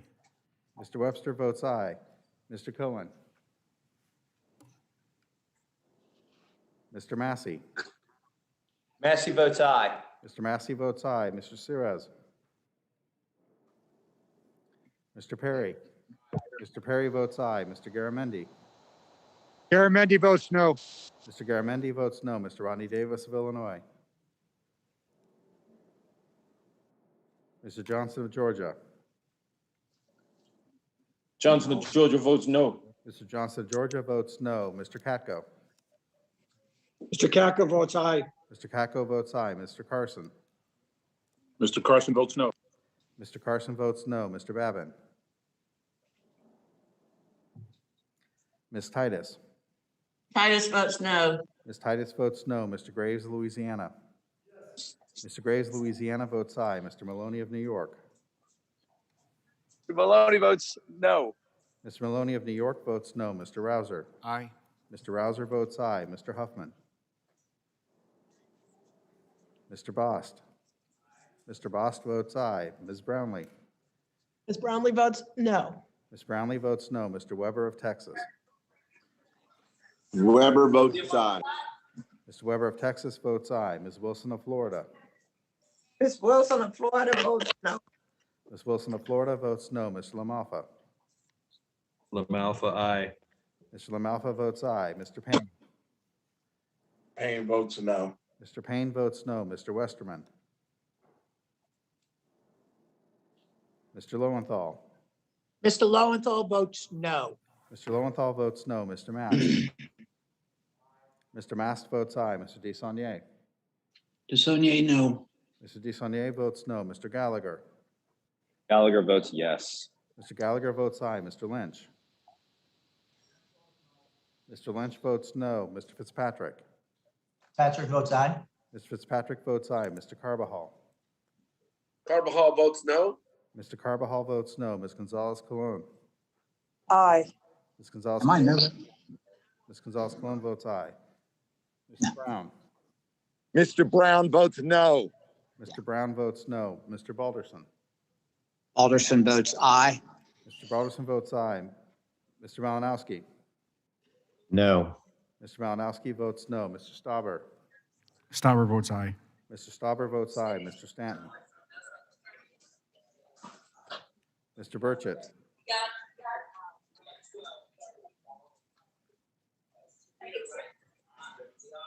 Mr. Burchett votes aye. Mr. Allred? Mr. Johnson of South Dakota? Aye. Mr. Johnson of South Dakota votes aye. Ms. Davids of Kansas? Davids votes no. Ms. Davids of Kansas votes no. Mr. Van Drew? Mr. Van Drew votes yes. Mr. Van Drew votes aye. Mr. Garcia of Illinois? Garcia votes no. Mr. Garcia of Illinois votes no. Mr. Guest? Guest votes aye. Mr. Guest votes aye. Mr. Delgado? Delgado votes no. Mr. Delgado votes no. Mr. Nails? Mr. Pappas? Pappas votes no. Mr. Pappas votes no. Ms. Mace? Mace votes yes. Ms. Mace votes aye. Mr. Lamb? Lamb votes no. Mr. Lamb votes no. Ms. Maliotakis? Yes. Ms. Maliotakis votes aye. Mr. Moulton? Moulton, no. Mr. Moulton votes no. Ms. Van Dyne? Yes. Ms. Van Dyne votes aye. Mr. Auchincloss? Auchincloss, no. Mr. Auchincloss votes no. Mr. Jimenez? Jimenez votes aye. Mr. Jimenez votes aye. Ms. Bardot? Bordeaux votes no. Ms. Bardot votes no. Mrs. Steele? Steele votes aye. Mrs. Steele votes aye. Mr. Gahele? Kahele votes no. Mr. Gahele votes no. Ms. Strickland? Strickland votes no. Ms. Strickland votes no. Ms. Williams of Georgia? Williams of Georgia votes no. Ms. Williams of Georgia votes no. Ms. Newman? Newman votes no. Ms. Newman votes no. Mr. Carter? Carter votes no. Mr. Carter votes no. Mr. Young? Mr. Larson of Washington. Larson votes no. Mr. Larson of Washington votes no. Mr. Cohen. No. Mr. Cohen votes no. Mr. CEDS. Mr. Rodney Davis of Illinois. Davis, Illinois votes aye. Mr. Rodney Davis of Illinois votes aye. Mr. Babin. Mr. Babin votes yes. Mr. Babin votes aye. Mr. Huffman. Mr. Westerman. Mr. Stanton. Stanton votes no. Mr. Stanton votes no. Mr. Allred. Mr. Nails.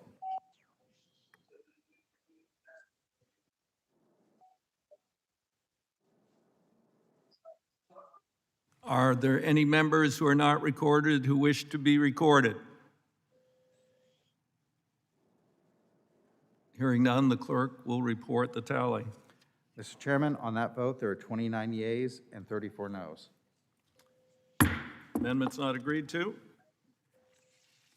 We're now moving on to the question is on agreeing to the amendment offered by Mr. Mass, numbered 56, in which the noes prevailed. The clerk will call it the roll. Mr. DeFazio. No.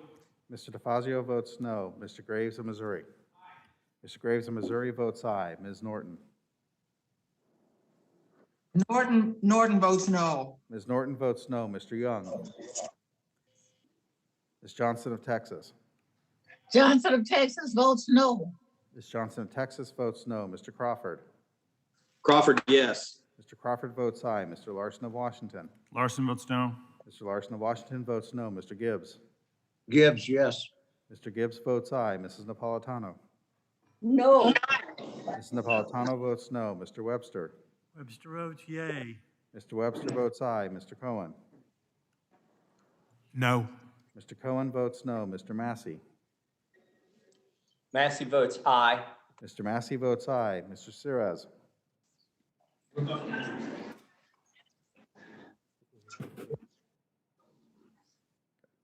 Mr. Perry. Mr. Perry votes aye. Mr. Garamendi. Garamendi votes no. Mr.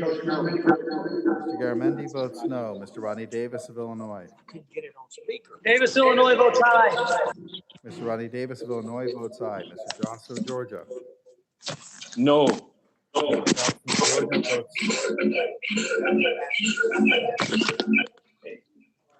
Sorry about that. Aye. What's my name? This is Caco. Caco votes aye. How do you turn it off? Someone, Sorry about that, Mr. Chairman. Mr. Johnson of Georgia.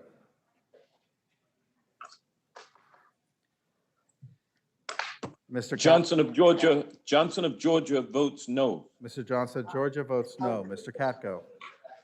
Mr. Caco votes aye. Mr. Katko votes aye. Mr. Carson. Mr. Carson votes no. Mr. Carson votes no. Mr. Babin. Mr. Babin votes aye. Ms. Titus. Titus votes no. Ms. Titus votes no. Mr. Graves, Louisiana.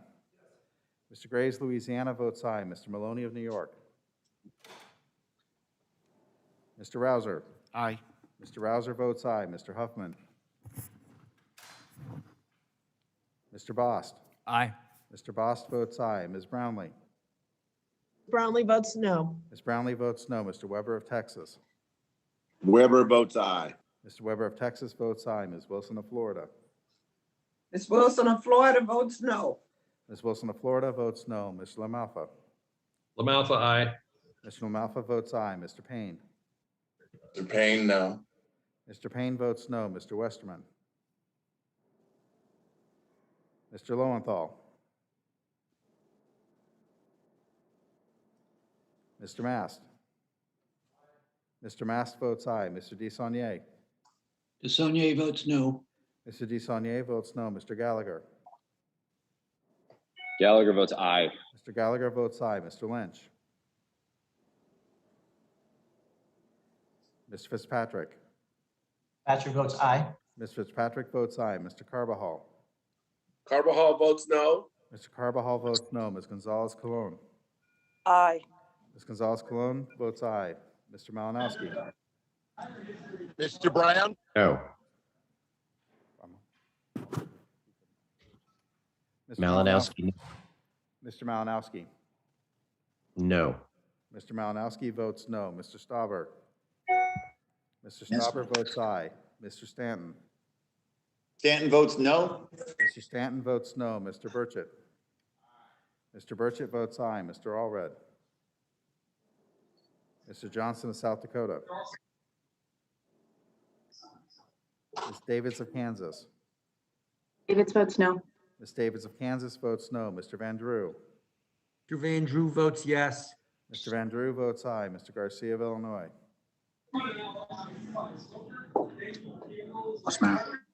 Mr. Guest.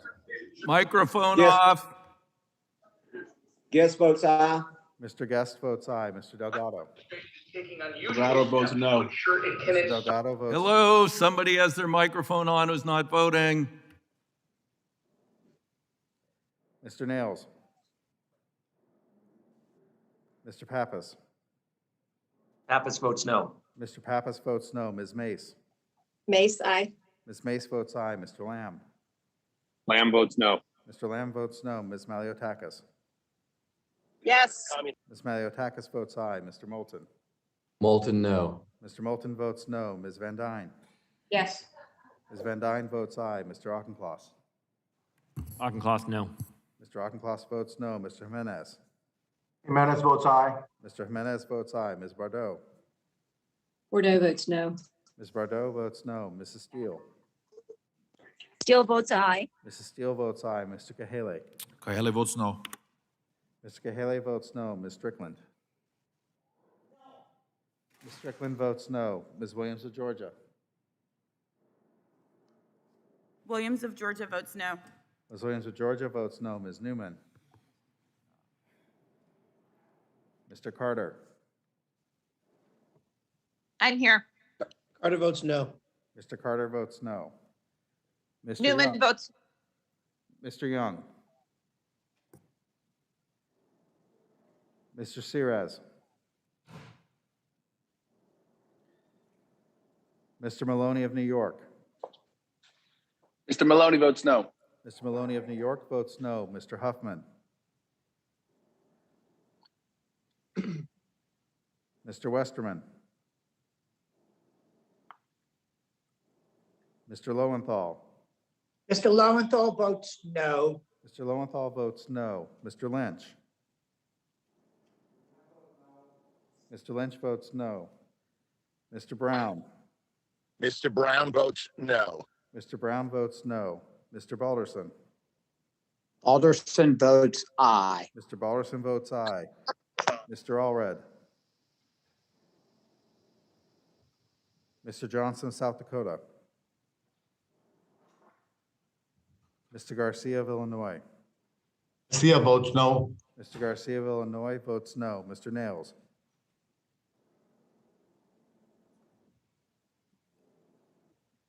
Ms. Newman. Newman votes no. Ms. Newman votes no.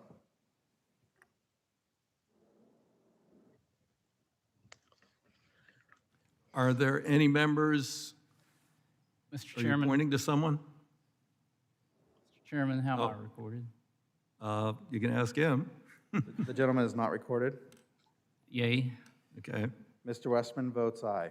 Any other members who are not recorded wish to be recorded? Mr. Chairman, how am I recorded? Fitzpatrick? Clerk, could you hear that? Which member? I couldn't quite hear it either. Fitzpatrick. I was at. Ms. Davies is trying to get. Wait, one at a time, one at a time. Mr. Fitzpatrick is recorded as aye. Okay. The room, fought for us, and it was. What? Okay. Is there anybody else not engaging in random conversation who isn't recorded? The clerk. recorded? This is Mr. Stanton.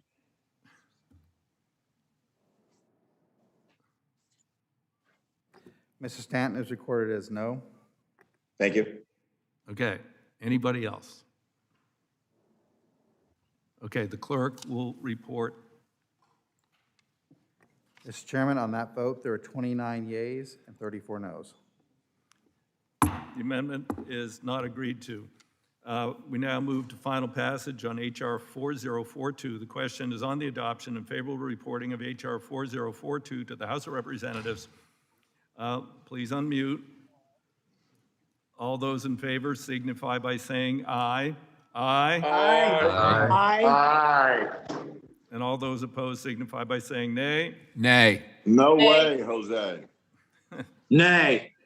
No. The I'm against it. The ayes have it. I request a recorded vote, Mr. Chairman. Recorded vote is requested. The clerk will call the roll. People will please mute in the background. Thank you. We're about to have another recorded vote. The clerk will call the roll. Mr. DeFazio. Aye. Mr. DeFazio votes aye. Mr. Graves of Missouri. Have press conferences. You know, every time they talk about two senators. Mr. Graves of Missouri votes no. Ms. Norton. And continue to claim because the least of us, Mr. Young. they don't know unless we. Could the people who are leaving their microphones on and not voting please abstain so we Ms. can Johnson, finish you are this unmuted. first bill after 3 hours? Let's go, DeFazio. Ms. Johnson of Texas. He voted.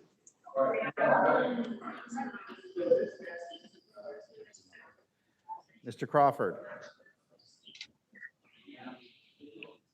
Mr. Larson of Washington.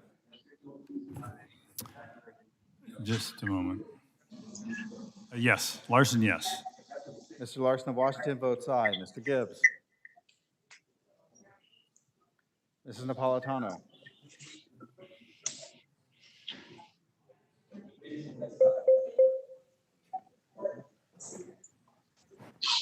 All right, the crappy system is broken down again. We're in temporary recess. We may be having technical issues again.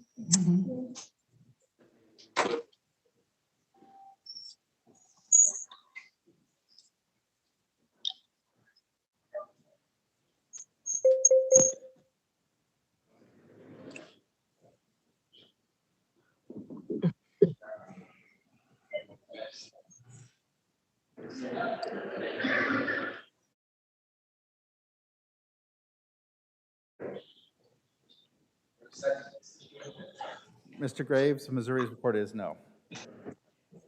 Mr. Graves of Missouri votes aye.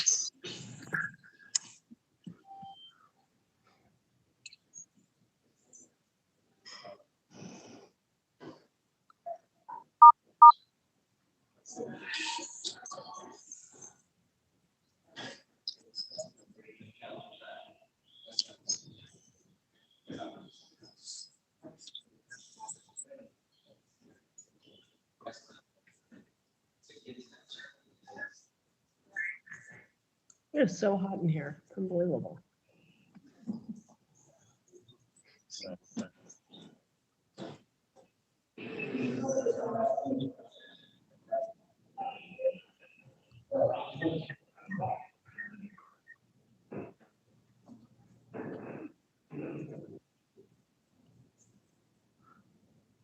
Yes.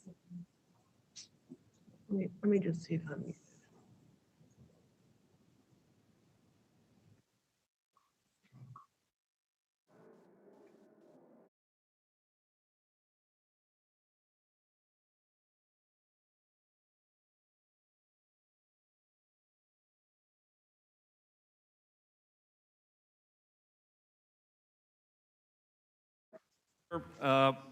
I think for purposes of clarity, let's just start the vote over again.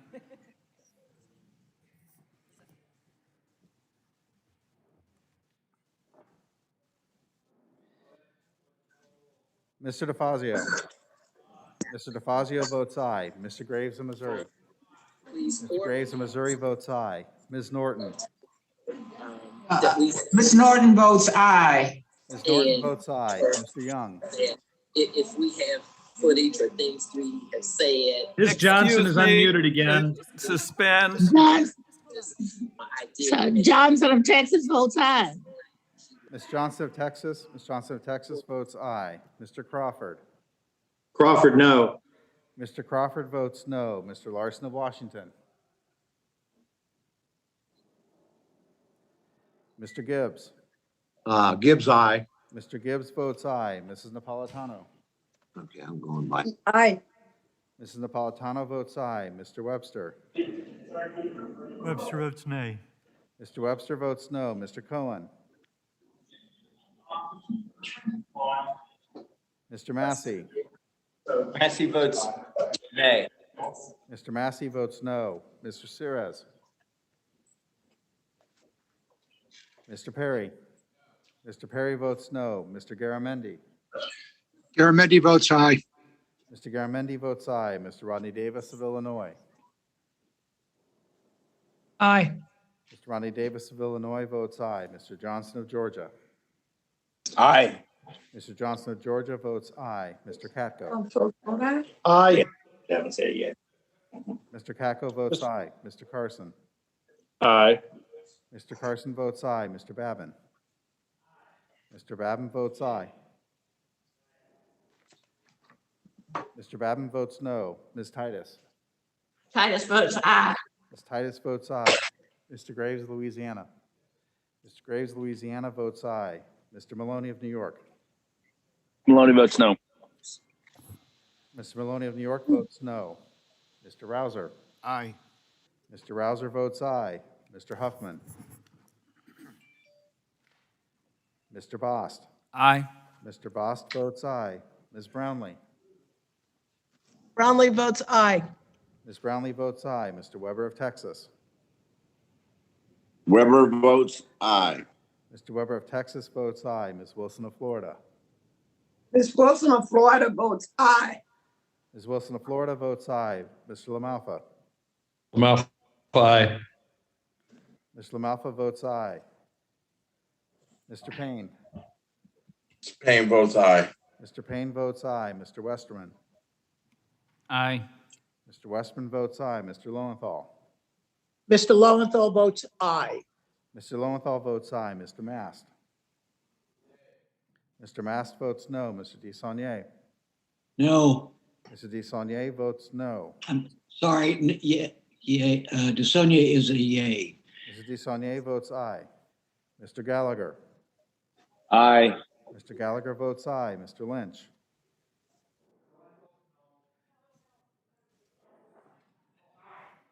Mr. Lynch votes aye. Mr. Fitzpatrick. Patrick votes aye.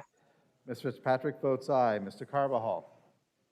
Carbajal votes aye. Mr. Carbajal votes aye. Ms. Gonzalez Colon. Mr. Brown. Mr. Brown votes aye. Mr. Brown votes aye. Mr. Balderson. Balderson votes aye. Mr. Balderson votes aye. Mr. Malinowski. Aye. Mr. Malinowski votes aye. Mr. Stauber. Mr. Stauber votes aye. Mr. Stanton. Stanton votes aye. Mr. Stanton votes aye. Mr. Burchett. Mr. Burchett votes aye. Mr. Allred. Aye. Mr. Allred votes aye. Mr. Johnson, South Dakota. Aye. Mr. Johnson, South Dakota votes aye. Ms. Davids of Kansas. Davids votes yes. Ms. Davids of Kansas votes aye. Mr. Van Drew. Mr. Van Drew votes yes. Mr. Van Drew votes aye. Mr. Garcia of Illinois. Via votes aye. Mr. Garcia of Illinois votes aye. Mr. Guest. Guest votes aye. Mr. Guest votes aye. Mr. Delgado. Aye. Mr. Delgado votes aye. Mr. Nails. Mr. Pappas. Pappas votes aye. Mr. Pappas votes aye. Ms. Mace. Mr. Lamb. Mace votes aye. Ms. Mace votes aye. Mr. Lamb. Lamb votes yes. Mr. Lamb votes aye. Ms. Maliotakis. Mr. Moulton. Moulton, aye. Mr. Moulton votes aye. Ms. Van Dyne. Aye. Ms. Van Dyne votes aye. Mr. Auchincloss. Auchincloss, aye. Mr. Auchincloss votes aye. Mr. Jimenez. Jimenez votes aye. Mr. Jimenez votes aye. Ms. Bardot. Bordeaux votes aye. Ms. Bardot votes aye. Mrs. Steele. Steele votes aye. Mrs. Steele votes aye. Mr. Kahale. Haley votes aye. Mr. Kahale votes aye. Ms. Strickland. Strickland votes aye. Ms. Strickland votes aye. Ms. Williams of Georgia. Williams of Georgia votes aye. Ms. Williams of Georgia votes aye. Ms. Newman. Newman votes aye. Ms. Newman votes aye. Mr. Carter. Carter votes aye. Mr. Carter votes aye. Mr. Young. Mr. Larson of Washington. Larson, aye. Mr. Larson of Washington votes aye. Mr. Cohen. Mr. Cohen votes aye. Mr. Cohen votes aye. Mr. Sirez. Mr. Huffman.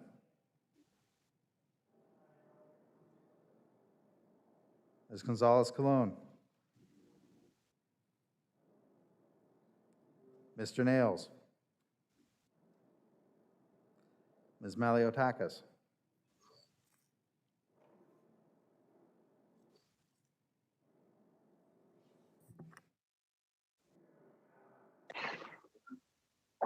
Are there any members? Mr. Chairman?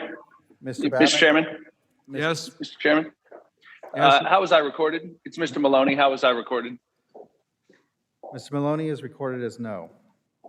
Yeah, I'd like to change my vote to yes, please. Mr. Maloney votes aye.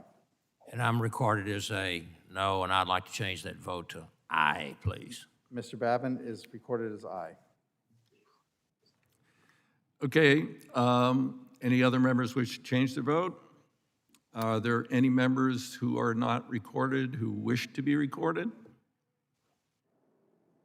If not, the clerk will report the roll. Mr. Chairman, on that vote, there were 58 yeas and 5 noes. Okay, the bill is agreed to and ordered reported favorably to the House. Next bill for consideration is H.R. 5706, the Stop Sexual Harassment and Transportation Act. Without objection, Subcommittee on Aviation is discharged from further consideration of H.R. 5706. I call up the bill for consideration. Without objection, the first reading of the bill is dispensed with. The bill is considered as read and open for amendment at any point. Without objection, I now recognize myself to make a statement regarding H.R. 5706. I'm pleased today to bring up for consideration H.R. 5706, Stop Sexual Assault and Harassment Transportation Act. This bill will help prevent sexual assault and harassment transportation by requiring transportation providers to develop formal policies designed to address such incidents, promoting an open culture that facilitates reporting of these incidents, and holding those who perpetuate these acts accountable. The number one goal in transportation of people, whether it's cross town, across an ocean, is safety. And no matter how much progress we've made in increasing the safety of our system, we can always do better. In recent months, we've seen much more work needs to be done. An alarming increase in unruly passenger incidents during the pandemic. Last month, there were over 750 investigations done to unruly passengers on aircraft for the year. It's a 400% increase from 2020, 500% increase compared to 2019. Many of these incidents include sexual assault and harassment. Just this past August, a passenger was arrested for punching a Frontier Airlines flight attendant, groping 2 others on a flight from Philadelphia to Miami. And earlier this year, on a flight from New York to San Francisco, was diverted when a passenger engaged in erratic behavior, including sexually harassing another passenger. The risk of an unwelcoming and even threatening environment is real for both passengers and transportation workers alike, and it needs to end.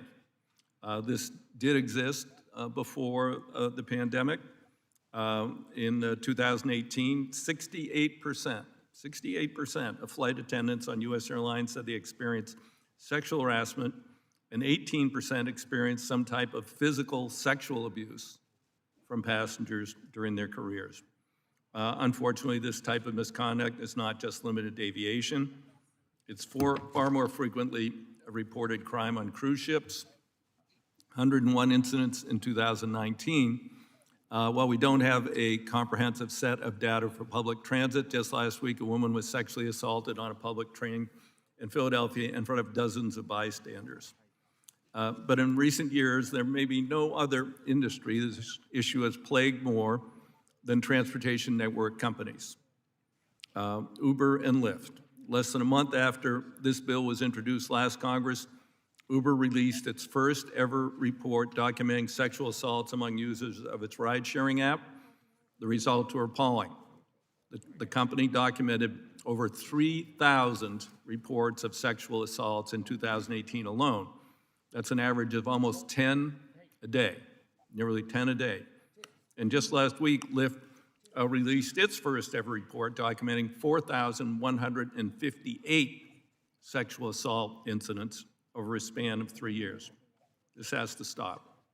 Previously, now this was a fake Uber driver, but easily done, or Lyft, I can't remember which, because you could buy their little signs for $8 on Prime and have it delivered tomorrow. A young woman was kidnapped, raped, and murdered. So there's a lot of room for improvement among these providers. That's why it's critical for companies and their contractors to have comprehensive policies in place to effectively respond to sexual assault and harassment incidents. It's estimated 90% of U.S. companies do have a sexual harassment policy in place. 1 in 5 does not offer training to prevent the incidents. Furthermore, there remains no federal clearinghouse for data on transportation-related sexual assaults and harassment incidents. That information gap leaves lawmakers, federal officials, regulators, transportation providers themselves unaware of areas where laws and policies can and should be improved. That's why I introduced H.R. 5706, the Stop Sexual Assault and Harassment Transportation Act. This bill, among other things, will, 1, require transportation providers to establish formal policies addressing sexual assault and harassment. 2, direct employees to receive specific training for not just how to handle sexual assault or harassment incidents, but also how to recognize and respond to potential human trafficking activities. And a number of flight attendants have been heroes in that area over recent years, and other people involved in transportation. It will also direct the Department of Transportation to establish the first ever federal clearinghouse for transportation-related sexual assault and harassment data, allow us and the traveling public to fully understand the scope of the problem. Can no longer allow sexual violence and abuse to persist on our roads or off our coasts or in our skies.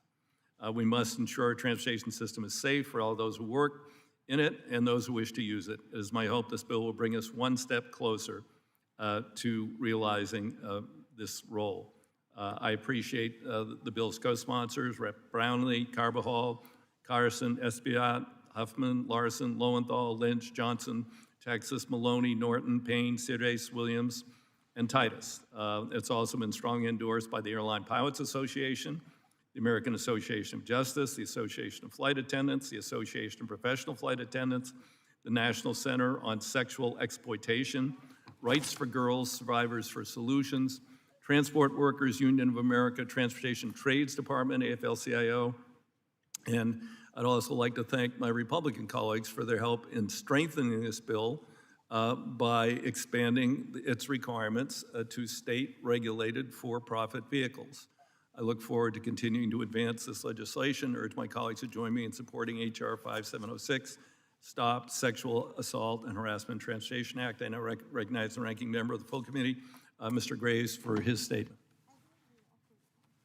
Thank you, Mr. Chairman. I absolutely support the goal of H.R. 5706 to prevent incidents of sexual assault and harassment in transportation. I do appreciate the chair working with us on this version to address the technical concerns that we raised in the last Congress. We all believe that passengers should feel safe while traveling, and transportation workers should feel safe in their workplace. The committee in Congress took a very strong bipartisan stance against this type of behavior in the air transportation. With air transportation, the FAA Reauthorization Act back in 2018, and I support such efforts across the transportation sector. So with that, I yield back the balance of my time. I thank the gentleman. I now recognize Aviation Subcommittee Chair Larson for his statement. Thank you, Mr. Chair. I'm proud to say in support of HR 5706.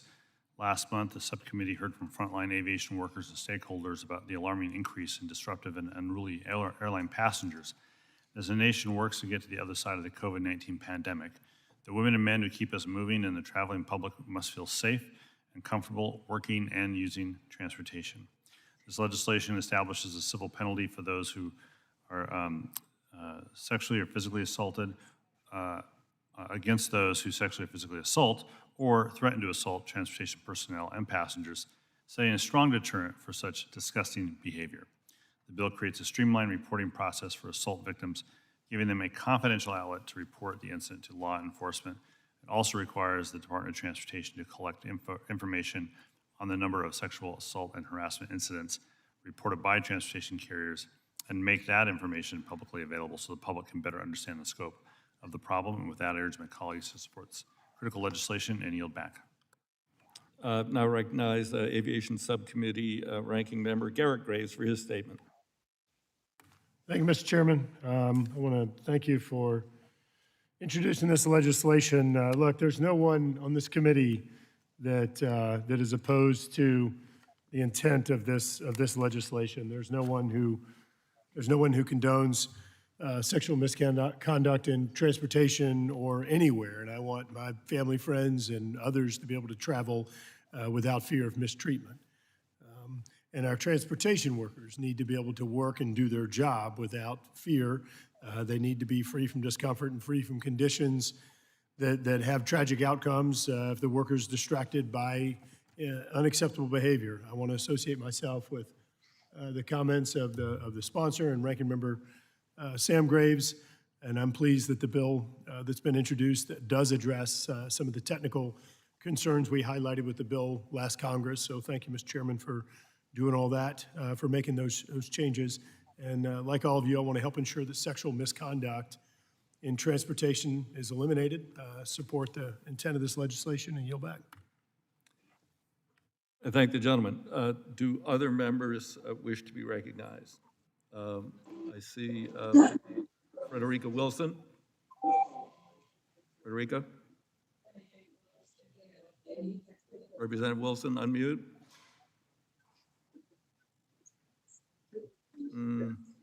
Okay.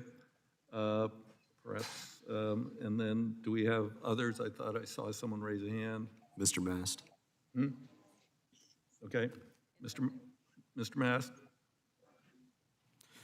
Thank you for recognizing me, Mr. Chairman. I want to also show my support for this legislation, but also touch on an issue that I think is important. Came up in the last debate. Play this audio here real quick. Recognized. Oh, you fucking Thank you, Mr. Young, for yielding. I think that was you calling me an effing asshole. Well, I just want to say thank you for it's my time. I want to say thank you for the compliment. Okay. I hope that when I leave this place, that what people say about me is that when it came to defending freedom, the free will of man to go out there and make their own decisions, that he was the biggest effing asshole to all those who opposed it. So thank you, Mr. Chairman, for the compliment, and I yield back. Well, I certainly apologize to the gentleman, but if he considers it a compliment, I'll leave it in place. You want an apology? None necessary, sir. Okay, all right. Let's move on then. Mr. Chairman, Yes, who is that? Johnson. Okay, you're recognized for 5 minutes. Well, thank you, Mr. Chairman. I'd just like to strike the last word. I'd like to speak in favor of HR 5706 that stops Sexual Assault and Harassment in Transportation Act offered by you, Mr. Chairman, Mr. Spazer, of which I am an original co-sponsor, clearly as evidenced by the recent horrific sexual assault on a southeastern Pennsylvania transit train. This legislation is urgently needed. If passed, the bill would help prevent sexual assaults on airplanes, buses, passenger vessels, commuter and intercity passenger railroads as well as taxis and ride-sharing vehicles. It would also strive to accomplish this goal by requiring companies to establish formal policies against sexual assault and harassment, facilitate the reporting of sexual assault and harassment, establish civil penalties for those who engage in this type of behavior, and require the DOT to collect and publicly share data on the number of sexual assault incidents by transportation companies covered under this bill. I thank you and yield back. Thank the gentlelady. Do others wish to be recognized to speak on the pending legislation? Okay, hearing none. Are there any amendments to HR 5706? Hearing none, we'll move on. The question is now on the adoption and favorable reporting of HR 5706 of the House of Representatives. All those in favor signify by saying aye. Aye. So thank you for that. Those opposed signify by saying nay. But I know you. The ayes have it. The bill is approved and reported favorably to the House. The next item is HR 1066. Wait, hold on a second.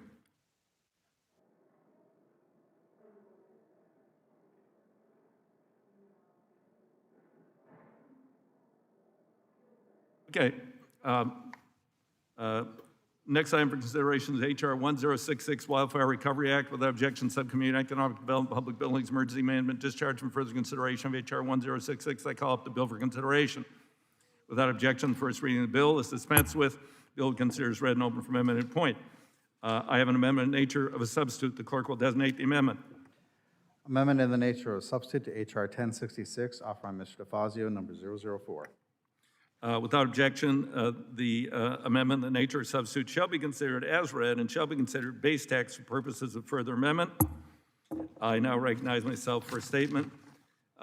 This bill was introduced by Representative Neguse, HR 1066. Will remove some of the financial burden communities face after suppressing a wildfire by providing FEMA with flexibility in setting federal cost share for fire management assistance grants. Wildfires are causing an unprecedented amount of damage to natural and built environment. Bill will make it possible for FEMA to cover more than 75% of the cost to suppress a wildfire that qualifies for a fire management assistance grant. Local officials have expressed that this fix would allow them to speed up the recovery process, invest more money in mitigation efforts. Rural communities that most typically receive this type of grant assistance will benefit most from this legislation. Providing more federal assistance in the wake of the worst fires will assist stretched local budgets. I support this legislation, urge my colleagues to do the same. We just held a hearing pointing to the need for this legislation earlier this week. Or last week, whenever that was. With that, I'd recognize Ranking Member Graves. Thank you, Mr. Chairman. I want to thank my colleagues on both sides of the aisle for their work on this bill, and I also want to thank the chairman for working with us when it came to the amendment in the nature of a substitute. The bill directs FEMA to adjust the cost share for fire management assistant grants consistent with other FEMA assistance programs, which boosts support for communities recovering and rebuilding after wildfires. I urge my colleagues to support the bill, and with that, I yield back.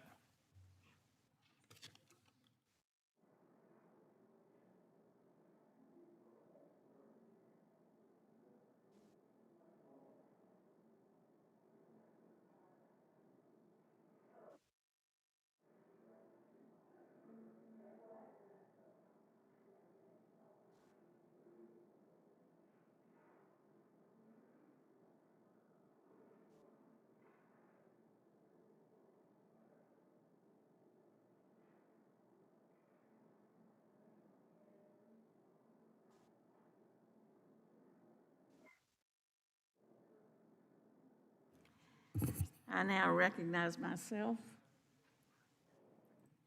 Ask if anybody else wants to speak. Do what? Do what? He just asked if anybody else wishes to speak. Yeah, okay. Does anybody else wish to speak on this legislation? Mr. Webster? Thank you, Chair Titus. The bill expands the ability of the Fire Management Assistance Grants, helps communities recover after fire disasters and rebuild infrastructure. I want to thank my colleagues, especially Mr. Lamatha, who's co-sponsor, for the hard work on this legislation. I urge support and yield back. Thank you, Mr. Webster, and thank you for having that hearing with us yesterday. That was very important, brought out some of the issues in this bill. Anybody else wish to speak? Mr. Perry? Okay. All right, then we will go to the amendments. Are there any amendments to the bill? Mr. Perry? Madam Chairman, I've got an amendment desk. Clerk, read the amendment. Amendment to the amendment in the nature of a substitute to H.R. 1066, offered by Mr. Perry, number 381. Shall we get some shit together here? I don't know. Without objection, the amendment will be considered as read, and I now recognize Mr. Perry to speak on his amendment for 5 minutes. Thank you, Madam Chairman. This amendment prohibits the provision of grants under this section for any fire for which a private entity has been found criminally liable. This amendment ensures taxpayers don't have to foot the bill for fires that have been proven to be caused by private entities. The most glaring example is that of Pacific Gas and Electric, which pleaded guilty to over 80 counts of involuntary manslaughter in the 2018 Camp Fire in Northern California. CEO and President Bill Johnson was quoted during a court hearing as saying, "Our equipment started the fire," that fire, unquote. As recently as this summer, PG&E admitted that its equipment may have contributed to another fire in Northern California and that the company continues to fight criminal charges related to other fires. In situations like this, the financial burden of recovery should fall squarely on that entity responsible and not the taxpayers across the United States of America. As more and more utilities are forced by the majority to follow the PG&E model of prioritizing political agendas and green energy that doesn't work over the maintenance necessary to ensure safety and reliability of the grid, this type of criminal liability will expand to other companies. And of course, the burden to pay for the malfeasance will fall on the taxpayers. The majority is dead set on forcing taxpayers to pay for this dangerous, destructive, and deadly decision on the front end. This amendment will prevent the taxpayer from being screwed twice. I urge my colleague to support the amendment, and I yield back. I must rise in opposition to the amendment offered by the gentleman from Pennsylvania, Mr. Perry. While the gentleman's amendment would seemingly prohibit the president from providing fire management assistance grants to states for eligible wildfire suppression costs for which a private entity is found to be criminally liable, there already exists another provision in the Stafford Act, that's Section 317A, that addresses such instances. It provides FEMA the authority to recover federal assistance from a liable party. In fact, FEMA has recently exercised this authority against Pacific Gas and Electric for its responsibility for the 2015 Butte Fire in Calaveras County, California, the 2017 Northern California wildfires in Butte, Lake Mendocino, Napa, Nevada, Solano, Sonoma, and Yuba counties in California, and the 2018 Camp Fire, also in Butte County, California. The goal of this amendment is already addressed in statute, and it's not an obscure or unused provision. Therefore, I oppose this amendment and urge my colleagues to do the same. Does anyone else wish to be recognized on the amendment? Nope. Are there amendments to the amendment?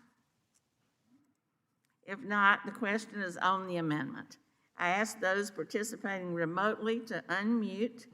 All those in favor signify by saying aye. Aye. Those opposed say no. No. No. Okay. The noes have it. The At the amendment, appropriations I level, request a you were recorded vote, volunteering, Madam Chair. sending a message to the president. I didn't hear it. What was it? By Democratic caucus members to the president. The noes have it. The amendment is not agreed to.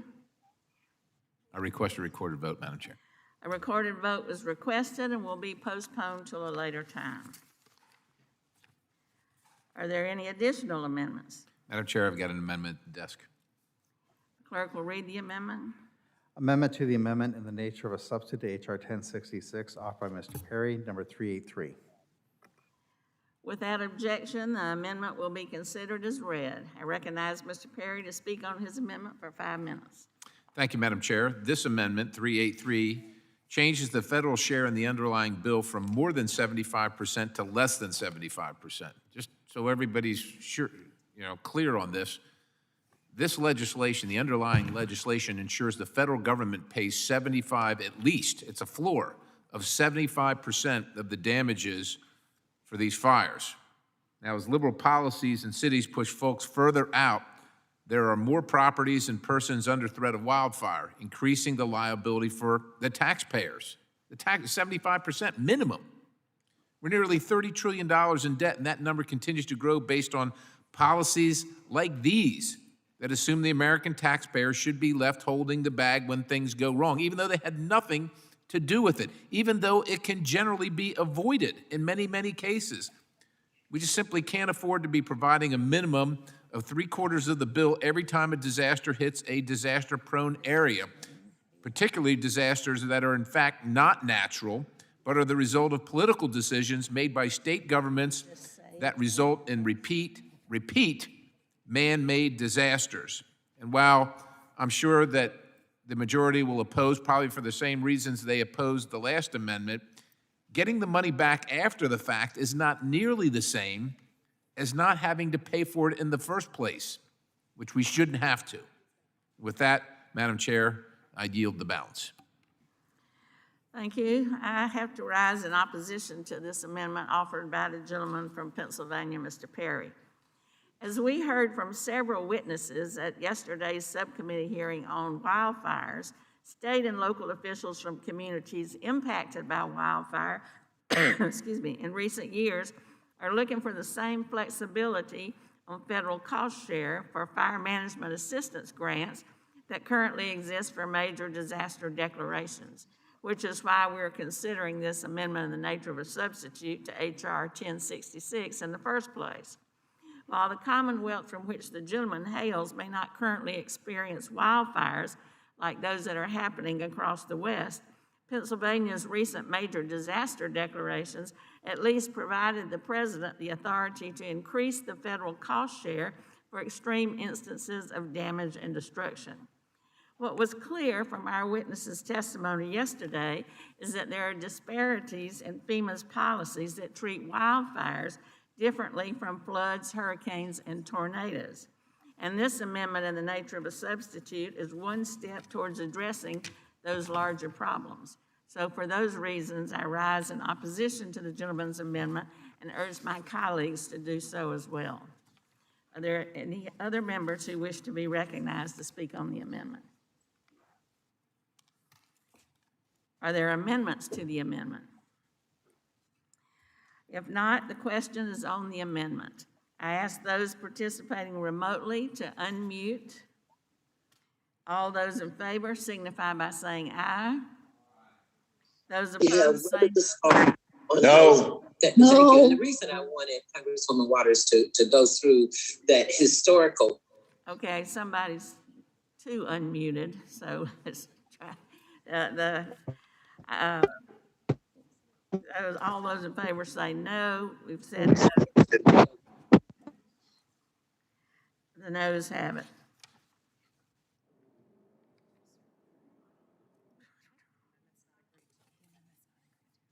The amendment is not agreed to, and we're going to lay it on the table.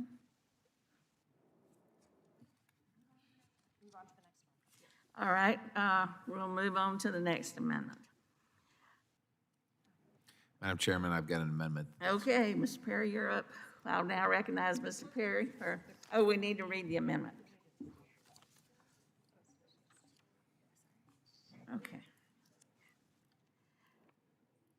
Amendment to the amendment in the nature of a substitute to HR 1066, offered by Mr. Perry, number 385. Without objection, the amendment will be considered as read. I recognize Mr. Perry to speak on his amendment for 5 minutes. Thank you, Madam Chair. This amendment is similar to the last amendment in that it protects the taxpayer by limiting the federal share of disaster relief. Again, we're nearly $30 trillion in debt. Heck, maybe we're over it. I don't really know, but it's somewhere there. And we're forcing the American taxpayer to fund 3/4 of the cost of disaster funding. Meanwhile, the economic benefit of this relief continues to go to the same areas probably for the same reasons. It's avoidable. Just can't afford to continue the practice, but we're going to actually encourage the practice even more than we already are. I urge adoption of the amendment, and I yield back.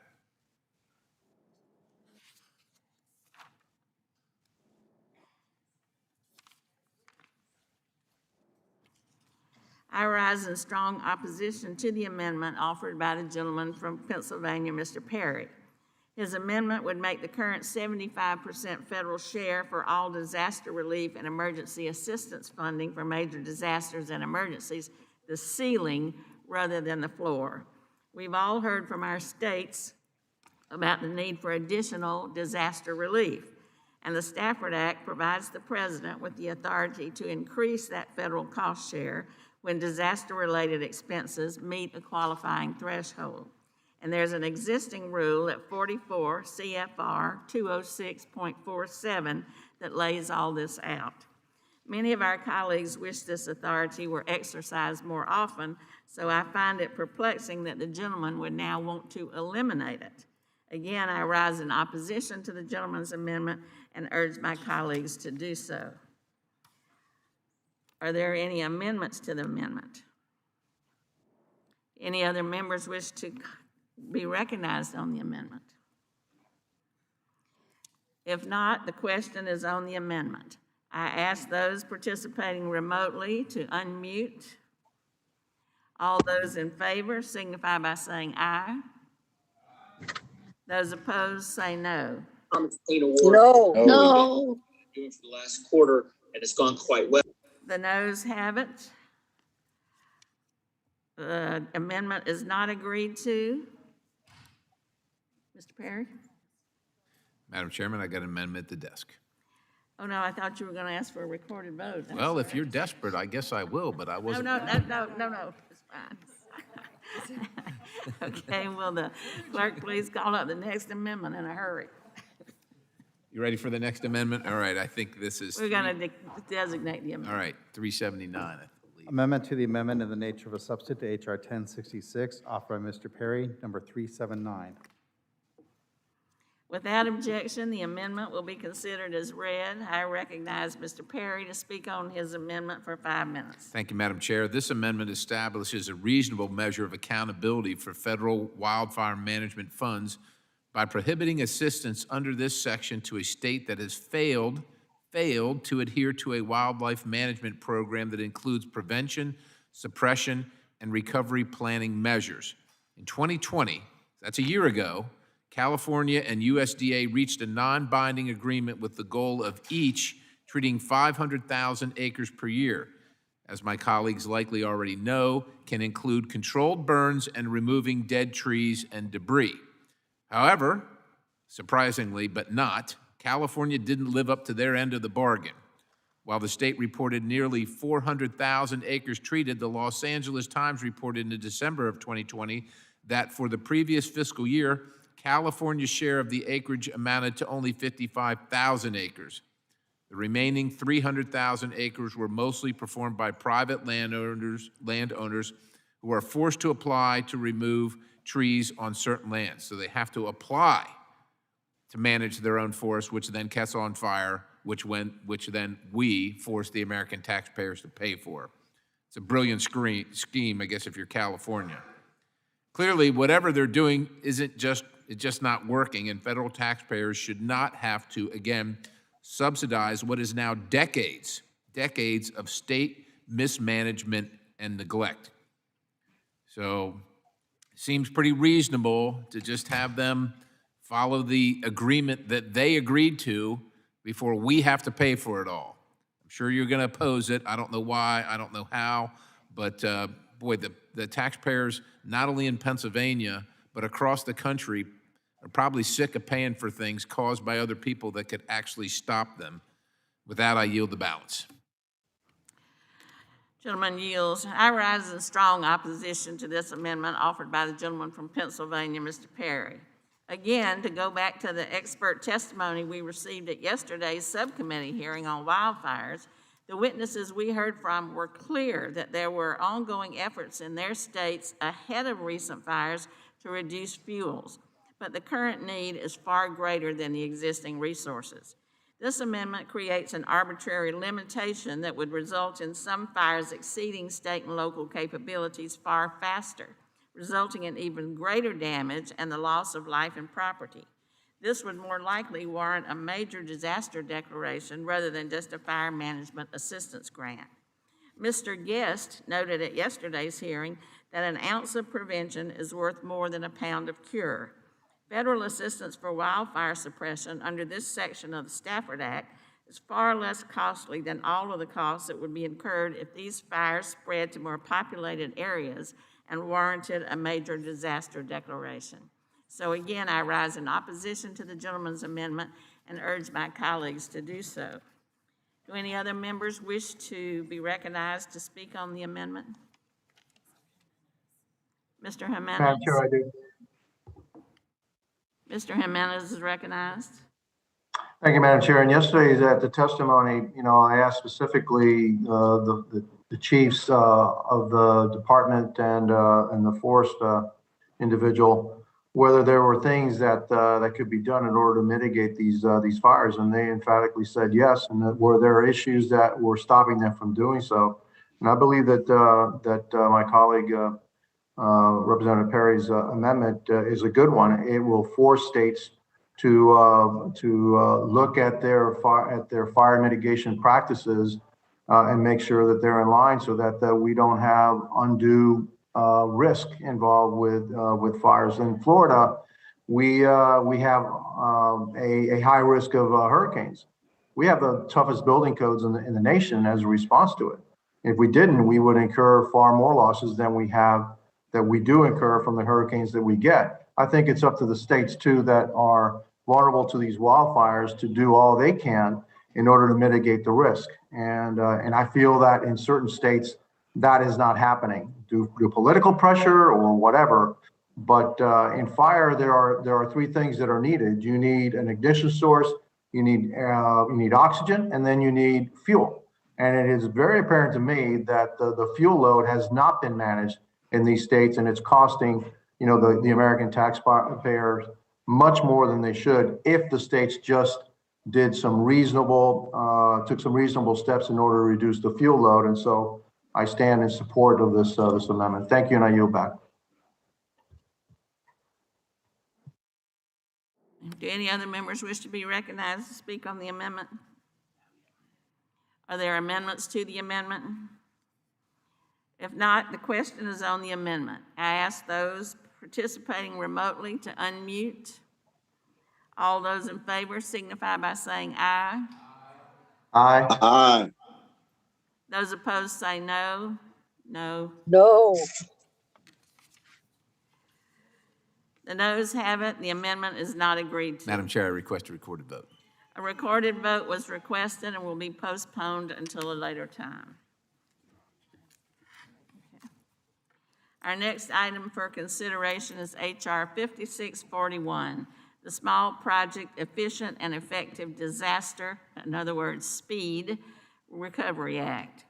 Without objection, the Subcommittee on Economic Development, Public Buildings, and Emergency Management is discharged from further consideration of H.R. 5641, and I call the bill up for consideration.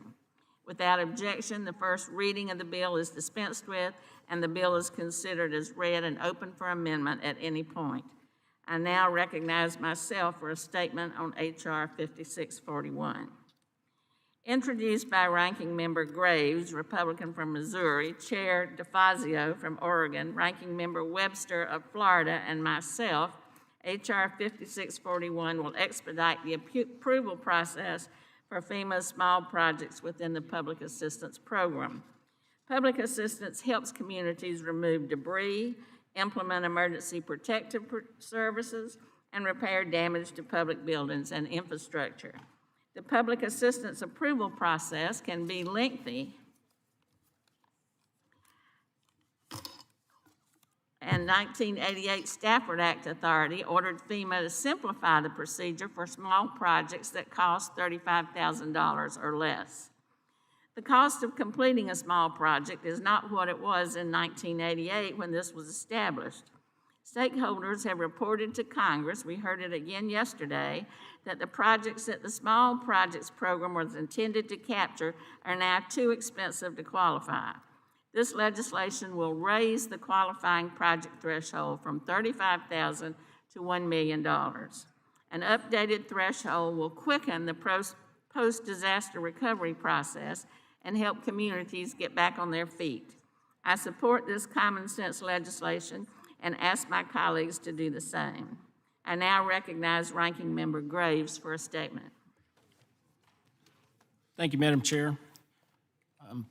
I am a proud sponsor of H.R. 5641, the Speed Recovery Act, which is a bipartisan bill, and it does cut the red tape that helps expedite disaster recovery efforts, particularly in small towns and rural areas. This legislation updates what FEMA considers a small project to $1 million under the Stafford Act. This is the first adjustment in inflation and rising repair costs in nearly 3 decades. Historically, small projects have accounted for about 95% of all recovery projects, but the prolonged failure to increase the cost threshold has placed nearly 25% of projects outside of that threshold. And this has added unnecessary burdens for both our communities trying to rebuild after a disaster. And increasing the small project threshold is going to allow communities to have more control over their disaster recovery efforts and allows FEMA to focus more of their time and resources on much larger scale disasters. After hearing directly from communities in my district about the paperwork burdens and the increasing denials over technicalities, it's my hope that this bill will improve the process by making this common sense adjustment to the small project threshold. I'd urge my colleagues to support the bill, and with that, I'll yield back the balance of my time. Thank you, Mr. Graves. I now recognize Subcommittee Ranking Member Webster for a statement. Thank you, Chair.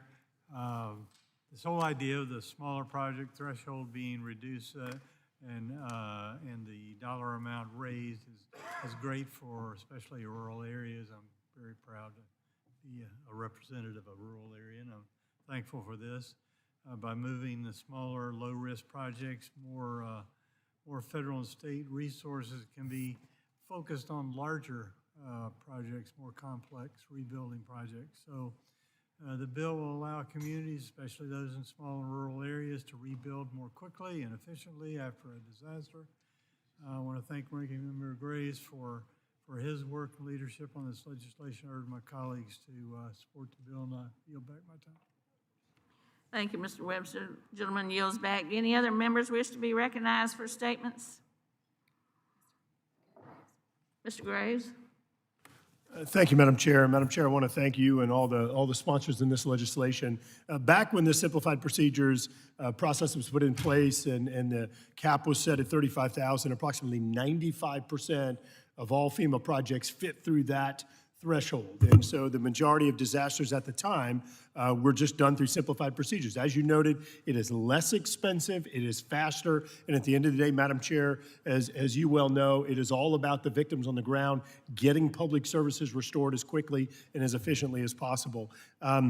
Over time, because that cap hasn't been properly adjusted and inflation and other things, to get this back to a 95% threshold, that's what this bill does by raising the cap. So This is going to get back to where 95% of the projects are allowed to proceed through simplified procedures. I'll say it again, a faster process, not sitting here dealing with, as we are now, dealing with project worksheets for years after a disaster's happened, not stalling or delaying the recovery of communities, putting public service and public buildings back in place. This is going to save taxpayers money. It's going to help disaster communities recover faster, and certainly is consistent with the original intent of the law. I appreciate you all bringing this bill up and urge adoption and yield back. Thank you, Mr. Graves. Any other members wish to be recognized for statements? Are there any amendments to H.R. 5641? Madam Chair, I have an amendment at the desk. The clerk will designate the amendment. Amendment to H.R. 5670, I'm sorry. Amendment to H.R. 5641, offered by Mr. Perry, number 380. Without objection, the amendment will be considered as read. I now recognize Mr. Perry to speak on his amendment for 5 minutes. Well, thank you, Madam Chair, and I do thank the makers of the bill and the co-sponsors and even my good friend, Mr. Graves, and I support what he said, that it's been too long, hasn't kept up with inflation, the cap hasn't been raised, the intent hasn't kept up with the times. You know, and if we really wanted to make it easier for people to recover from these disasters, we'd look at all the factors, and that's what this amendment does, is look at all the factors, not just some of the easy factors. This amendment exempts projects under the simplified procedures established in 42 U.S.C. 5189 from Davis-Bacon prevailing wage requirements. The increased threshold for simplified procedures is a positive development, and I agree with it. It will increase the speed and efficiency of disaster recovery projects. By exempting these projects from Davis-Bacon prevailing wage requirements, it will further increase the speed and efficiency of said projects by vastly reducing the compliance burdens and reporting costs necessary for these projects. This will also decrease the cost of both the labor itself and associated compliance costs, resulting in more projects falling under the simplified procedure threshold. Isn't that what we're trying to accomplish here? This amendment really comes down to a simple choice. Are you here to defend the interests of your constituents and make it easier, faster, and cheaper for them to rebuild their lives after they experience disasters, or are you here to support big labor special interests even when it screws over your constituents? Remind everybody, the Davis-Bacon threshold and any other accommodation in Davis-Bacon hasn't changed since 1935. That's a long time ago. You ought to update that as well, and this is an opportunity to do it. This is not really a choice for me. I'm here for my constituents, and it shouldn't be a difficult choice for anyone here. I urge support of not only this amendment, but also of the bill with this amendment, and I yield back the balance. I rise in strong opposition to this amendment offered by the gentleman from Pennsylvania, Mr. Perry, which would exempt activities covered by simplified procedures from Davis-Bacon prevailing wage requirements. This amendment is yet another solution for a non-existent problem. I would remind the sponsor of the amendment that the current Davis-Bacon Act only applies to FEMA's preparedness grants programs, specifically the Emergency Management Preparedness Grant Program, Homeland Security Grant Program, Nonprofit Security Grant Program, Tribal Homeland Security Grant Program, Port Security Grant Program, and Transit Security Grant Program. It does not apply to the activities the gentleman is trying to exempt from Davis-Bacon. That said, the gentleman raises an issue worth the committee's consideration in the coming months, broadening, not narrowing, broadening the application of Davis-Bacon to other FEMA-funded infrastructure and mitigation projects.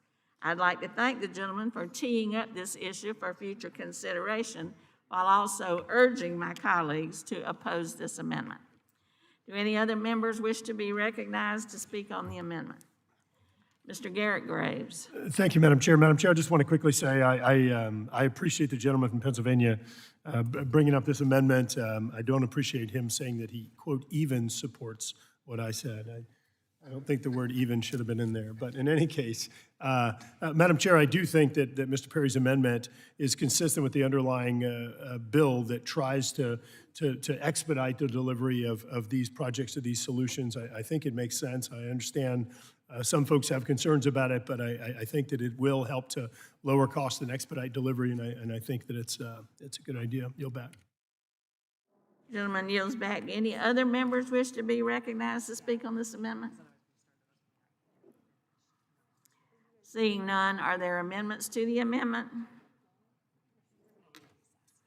If not, the question is on the amendment. I ask those participating remotely to unmute. All those in favor signify by saying aye. Aye. So gracefully at the event. Those opposed say no. No. No. And ask me if Congress. The noes have it. The amendment is not agreed to. Okay. The question is on the adoption and favorable reporting of H.R. 5641 to the House of Representatives. All those in favor signify by saying aye. Aye. Aye. Aye. All those. Aye. All No those. question. All those. We have a Woodrow.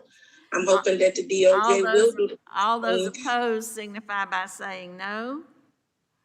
The ayes have it. The bill is approved and ordered reported favorably to the House.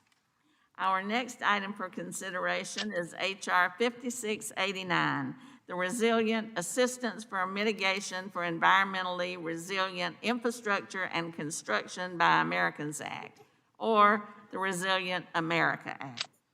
Without objection, the Subcommittee on Economic Development, Public Buildings, and Emergency Management is discharged from further consideration of H.R. 5689, and I call the bill up for consideration.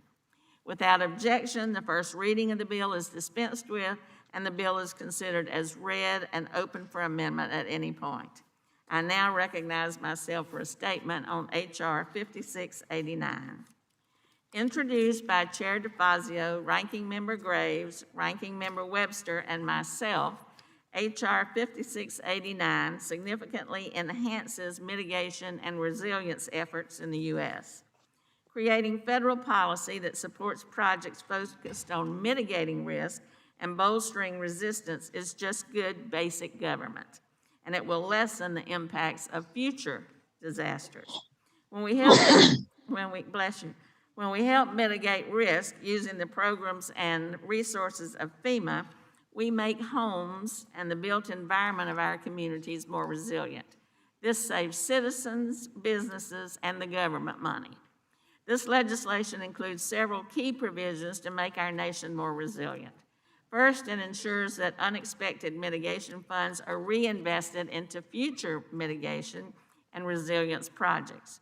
We should not spend funds that were intended for mitigation on disaster response and recovery. To do so would reinforce the cycle of spending on disaster response and recovery without considering how mitigation projects might reduce the need for such spending in the future. Second, this legislation increases the amount of mitigation funding available to states through the Pre-Disaster Mitigation Program, and it makes nonprofits eligible recipients for these funds. Nonprofits are key disaster recovery partners. Making them eligible for mitigation funds will further reduce the impact of disasters and boost resilience in the communities they serve. Third, it expands the kind of projects eligible for mitigation assistance through the Hazard Mitigation Grant Program. This includes enhancing the resilience of utilities to risk from wildfire, which will be of great benefit to the western states.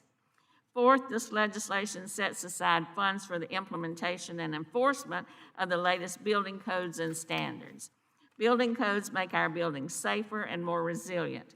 Proper building codes that account for climate change can mean the difference between saving a family's home and losing it to a disaster.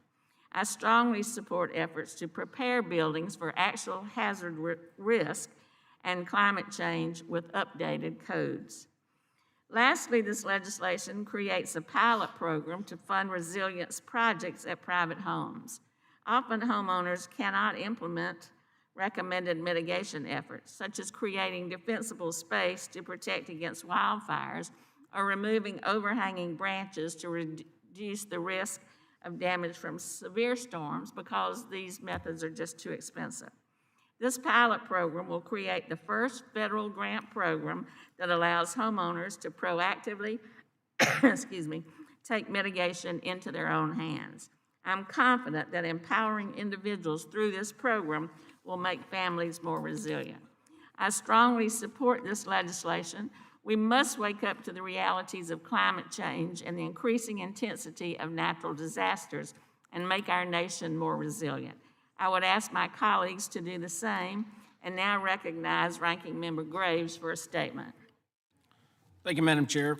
I'm pleased to co-sponsor this legislation along with Chairman DeFazio, Subcommittee Chair Titus, and Subcommittee Ranking Member Webster.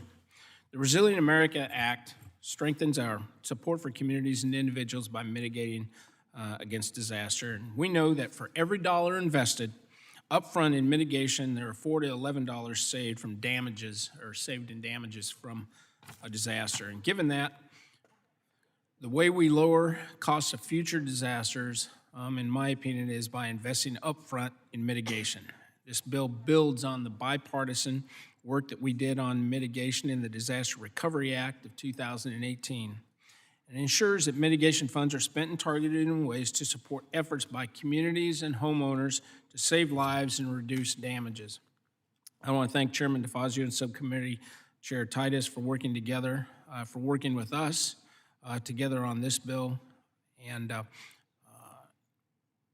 this committee is continued to make resiliency a bipartisan priority, and for good reason. You know, all of our districts suffer from the impacts of severe natural disasters, and my district is no different. My constituents regularly experience flooding that not only causes damages or damage to homes and businesses, but it just simply disrupts lives and displaces people. So I'm glad to see that more is going to be done to make common sense investments on the front end through these mitigation projects.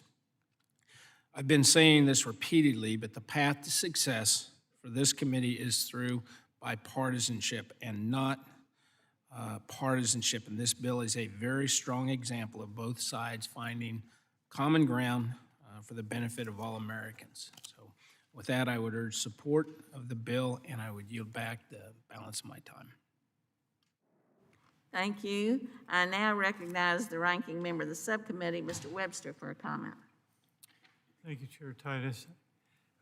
We've seen in my own home state of Florida how investing in mitigation and hardening of homes has really reduced damage, costs, and saves lives.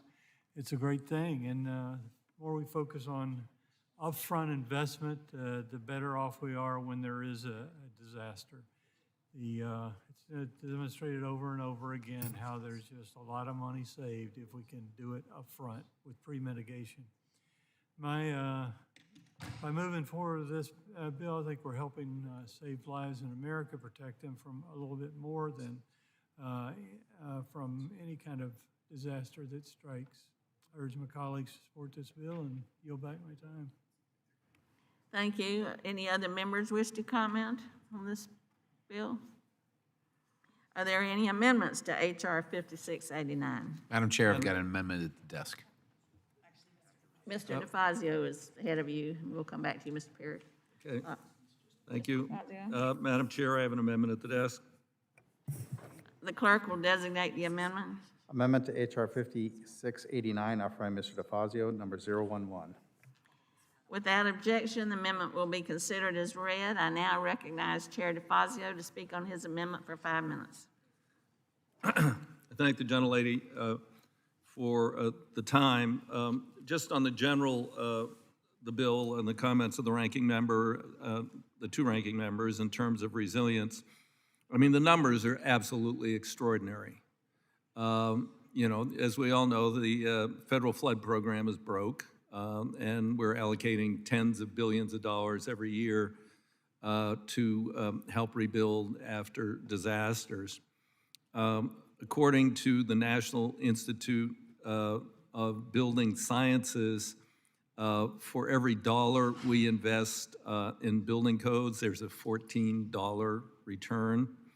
And for other mitigation measures, whether it's wildfire reduction, earthquake hardening, other issues, it ranges between $4 for every dollar to $11 for every dollar. So these are investments we can't afford not to make, and it all goes to building back better to the point where, you know, you're not rebuilding systems that have failed once or twice or three times, and you're not rebuilding a house on the same foundation, the same floodplain three times, you know, that we can mitigate.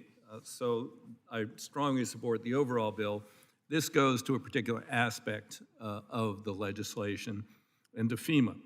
You know, we spend billions of dollars on construction projects provided to state, tribal, territorial, local governments from the Disaster Relief Fund every year. FEMA is not currently subject to Buy America provisions. That is, I believe, a huge oversight. This amendment fixes that by requiring FEMA to require use of domestically produced steel and iron for projects costing more than $1 million.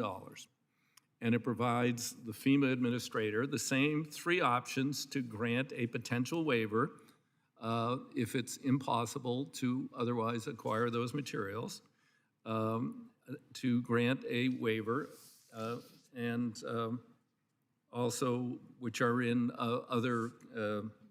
several other programs under our jurisdiction. So I'd like to thank the chair and the ranking member, you know, the chair of the subcommittee and the ranking member of the full committee and the ranking member of the subcommittee for working to find another area for bipartisan agreement in ensuring our nation's resilience and helping to maintain and rebuild a robust industrial base here at home, one that will be used to help bolster our nation's resilience, whether steel and iron in large mitigation projects or in repair and reconstruction infrastructure impacted by natural disaster. I urge my colleagues to support this amendment. Thank you. Do any other members wish to be recognized to speak on the amendment? Are there amendments to the amendment?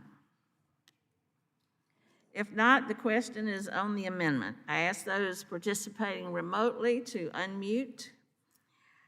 All those in favor signify by saying aye. Aye. Aye. Aye. Aye. Those opposed say no. If the ayes have it, the amendment is agreed to. All right. The next amendment is Mr. Graves from Louisiana, number 163. And he seems to have gone. Well, should we go on to the next one? Okay. Well, Mr. Perry, you're up. The next amendment goes to you, Mr. Perry, and it's number 384. Yes, ma'am, 384. The clerk will designate the amendment. Amendment to H.R. 5689, offered by Mr. Perry, number 384. Without objection, the amendment will be considered as read. I recognize Mr. Perry to speak on his amendment for 5 minutes. Thank you, Madam Chair. This amendment strikes everything after Section 2 of the bill. Section 2 of this bill offers significant relief to the taxpayer, allowing for the redistribution of unspent Stafford Act funds when a state or tribal government fails to submit an application upon the expiration of the application submission timeline. This is an extremely positive development, and I certainly support that. Unfortunately, the rest of the bill counteracts the positive aspects of this section, and my amendment would strike those concerning provisions. Section 3, for instance, increases the amount set aside for technical and financial support from 6% to 15%, actually decreasing the amount of money available for actual disaster relief. Section 4 expands eligibility for Stafford Act grants to nonprofit facilities. Diverting this money away from state and local governments to nonprofits with questionable track records and questionable agendas serves only to bilk the taxpayer and create yet another group of special interests with direct financial interest in expanding federal expenditures. Section 5 creates a 10% minimum set aside for building code implementation and enforcement for state, local, tribal, and territorial governments. This is a concerning federal overreach into what is inherently a local matter. These governments have the authority, responsibility, and importantly, a vested financial interest in implementation and enforcement of these codes. Section 6 funds resilient infrastructure with dubious benefits, and Section 7 funds a residential retrofit and resilience pilot program, a program with no obvious federal nexus that results in the American taxpayer being forced to pay for house remodeling. With that, Madam Chair, I urge adoption of this amendment, and I return the balance of the time. I rise in opposition to the amendment offered by the gentleman from Pennsylvania, Mr. Perry. As noted, the underlying bill reflects a thorough negotiation between the chair and the ranking member of both the full committee and the subcommittee, and it's a significant commitment to bolstering our investments in mitigation and resilience. This amendment would strike all of the bill except a provision to capture unobligated post-disaster mitigation assistance, otherwise known as HMGP, and redirect it toward the pre-disaster mitigation program. Absent this redirection, once the HMGP period of performance expires, the unobligated funds are returned to the DRF for future response and recovery tied to major disasters. Congress intends for HMGP dollars to be spent on mitigation, and this provision ensures that they will be, whether following an already occurred event or ahead of a future event. The National Institute for Building Sciences has demonstrated year after year the return on investment to the taxpayer in mitigation and resilience programs. We know there's no shortage of need. The Building Resilience Infrastructure and Communities Notice of funding opportunity last year was $500 million. Yet FEMA received applications totaling more than $3 billion. However, there's so much more in the bill that this amendment would strike, especially our effort to align the calculation for pre-disaster funding to that of post-disaster funding, or the residential retrofit program, an all-hazards pilot program that would allow states to help the highest risk eligible private properties by upgrading them to be more resilient to known hazards via various mitigation investments tailored to address the known local hazard.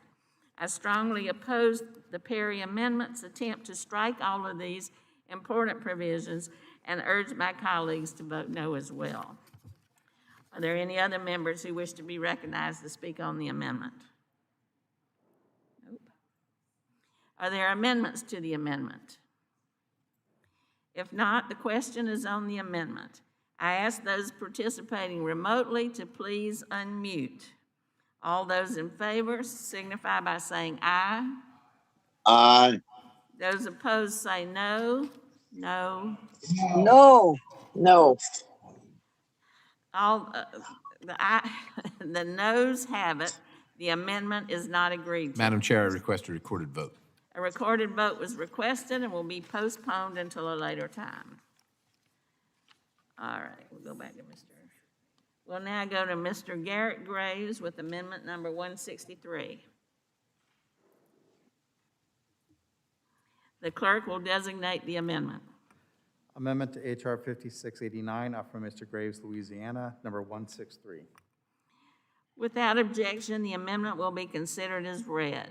I recognize Mr. Graves, Louisiana, to speak on his amendment for 5 minutes. Thank you, Madam Chair.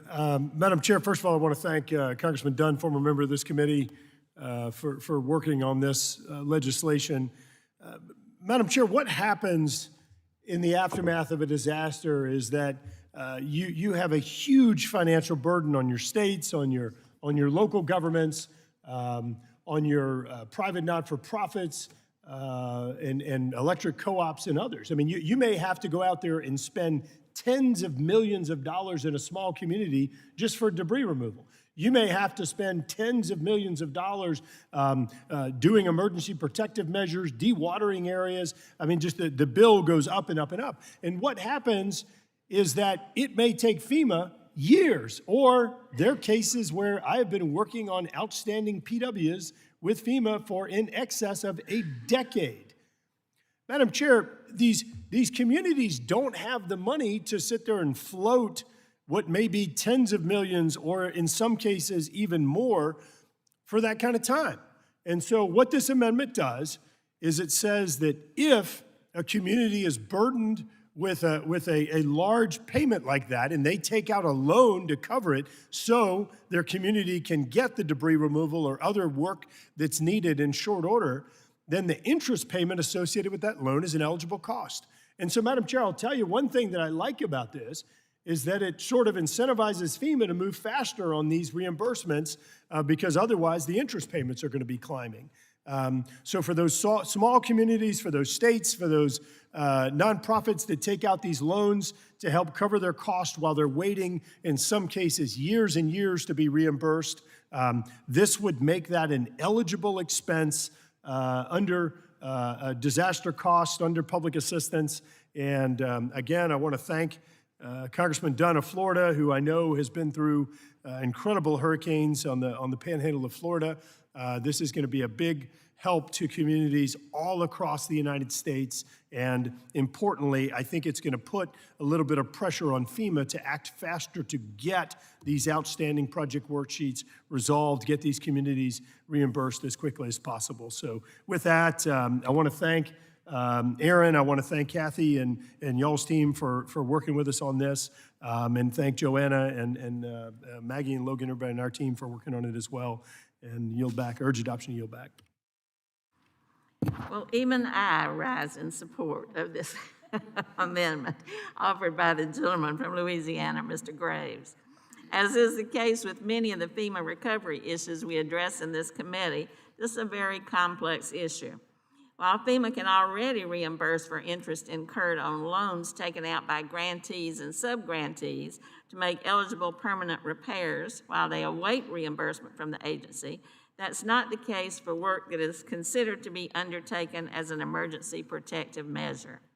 Unfortunately, when it comes to electric cooperatives, the vital work they do in the immediate aftermath of disaster is considered emergency work, despite the work being performed to more permanent standards. Rightfully so, these co-ops must perform any power restoration work to the same standard or quality, regardless of whether FEMA considers it emergency or permanent work. This is a common sense fix to address this issue, and I urge my colleagues to support the amendment. Do any other members wish to be recognized to speak on the amendment? Mr. Jimenez? Thank you, Madam. Thank you, Madam Chair. And we are speaking on Graves 163. Is that what we're speaking on? That's correct. Okay, ma'am. Thank you so much.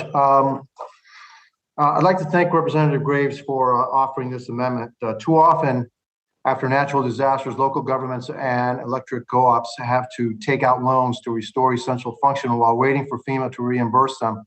I don't think anyone is blind to the fact that it can take years for FEMA and those reimbursements to come through. My district knows this firsthand. The city of Key West experienced major damage from Hurricane Irma in 2017, but Keys Energy went right to work to restore power. Their FEMA reimbursement topped $42 million. But what used to be months now takes years to see any FEMA money, so they took out a line of credit just to keep the city operating. Interest on that loan immediately added up. By requiring FEMA to cover the interest that is incurred, we'll be able to alleviate the financial burden on local communities. And hopefully we can also incentivize FEMA to obligate these funds much more quickly. With that, I ask my colleagues to support this amendment, and I yield back the balance of my time. Thank you. Gentleman yields back. Do any other members wish to be recognized to speak on the amendment? Are there amendments to the amendment? If not, the question is on the amendment. I ask those participating remotely to unmute. All those in favor signify by saying aye.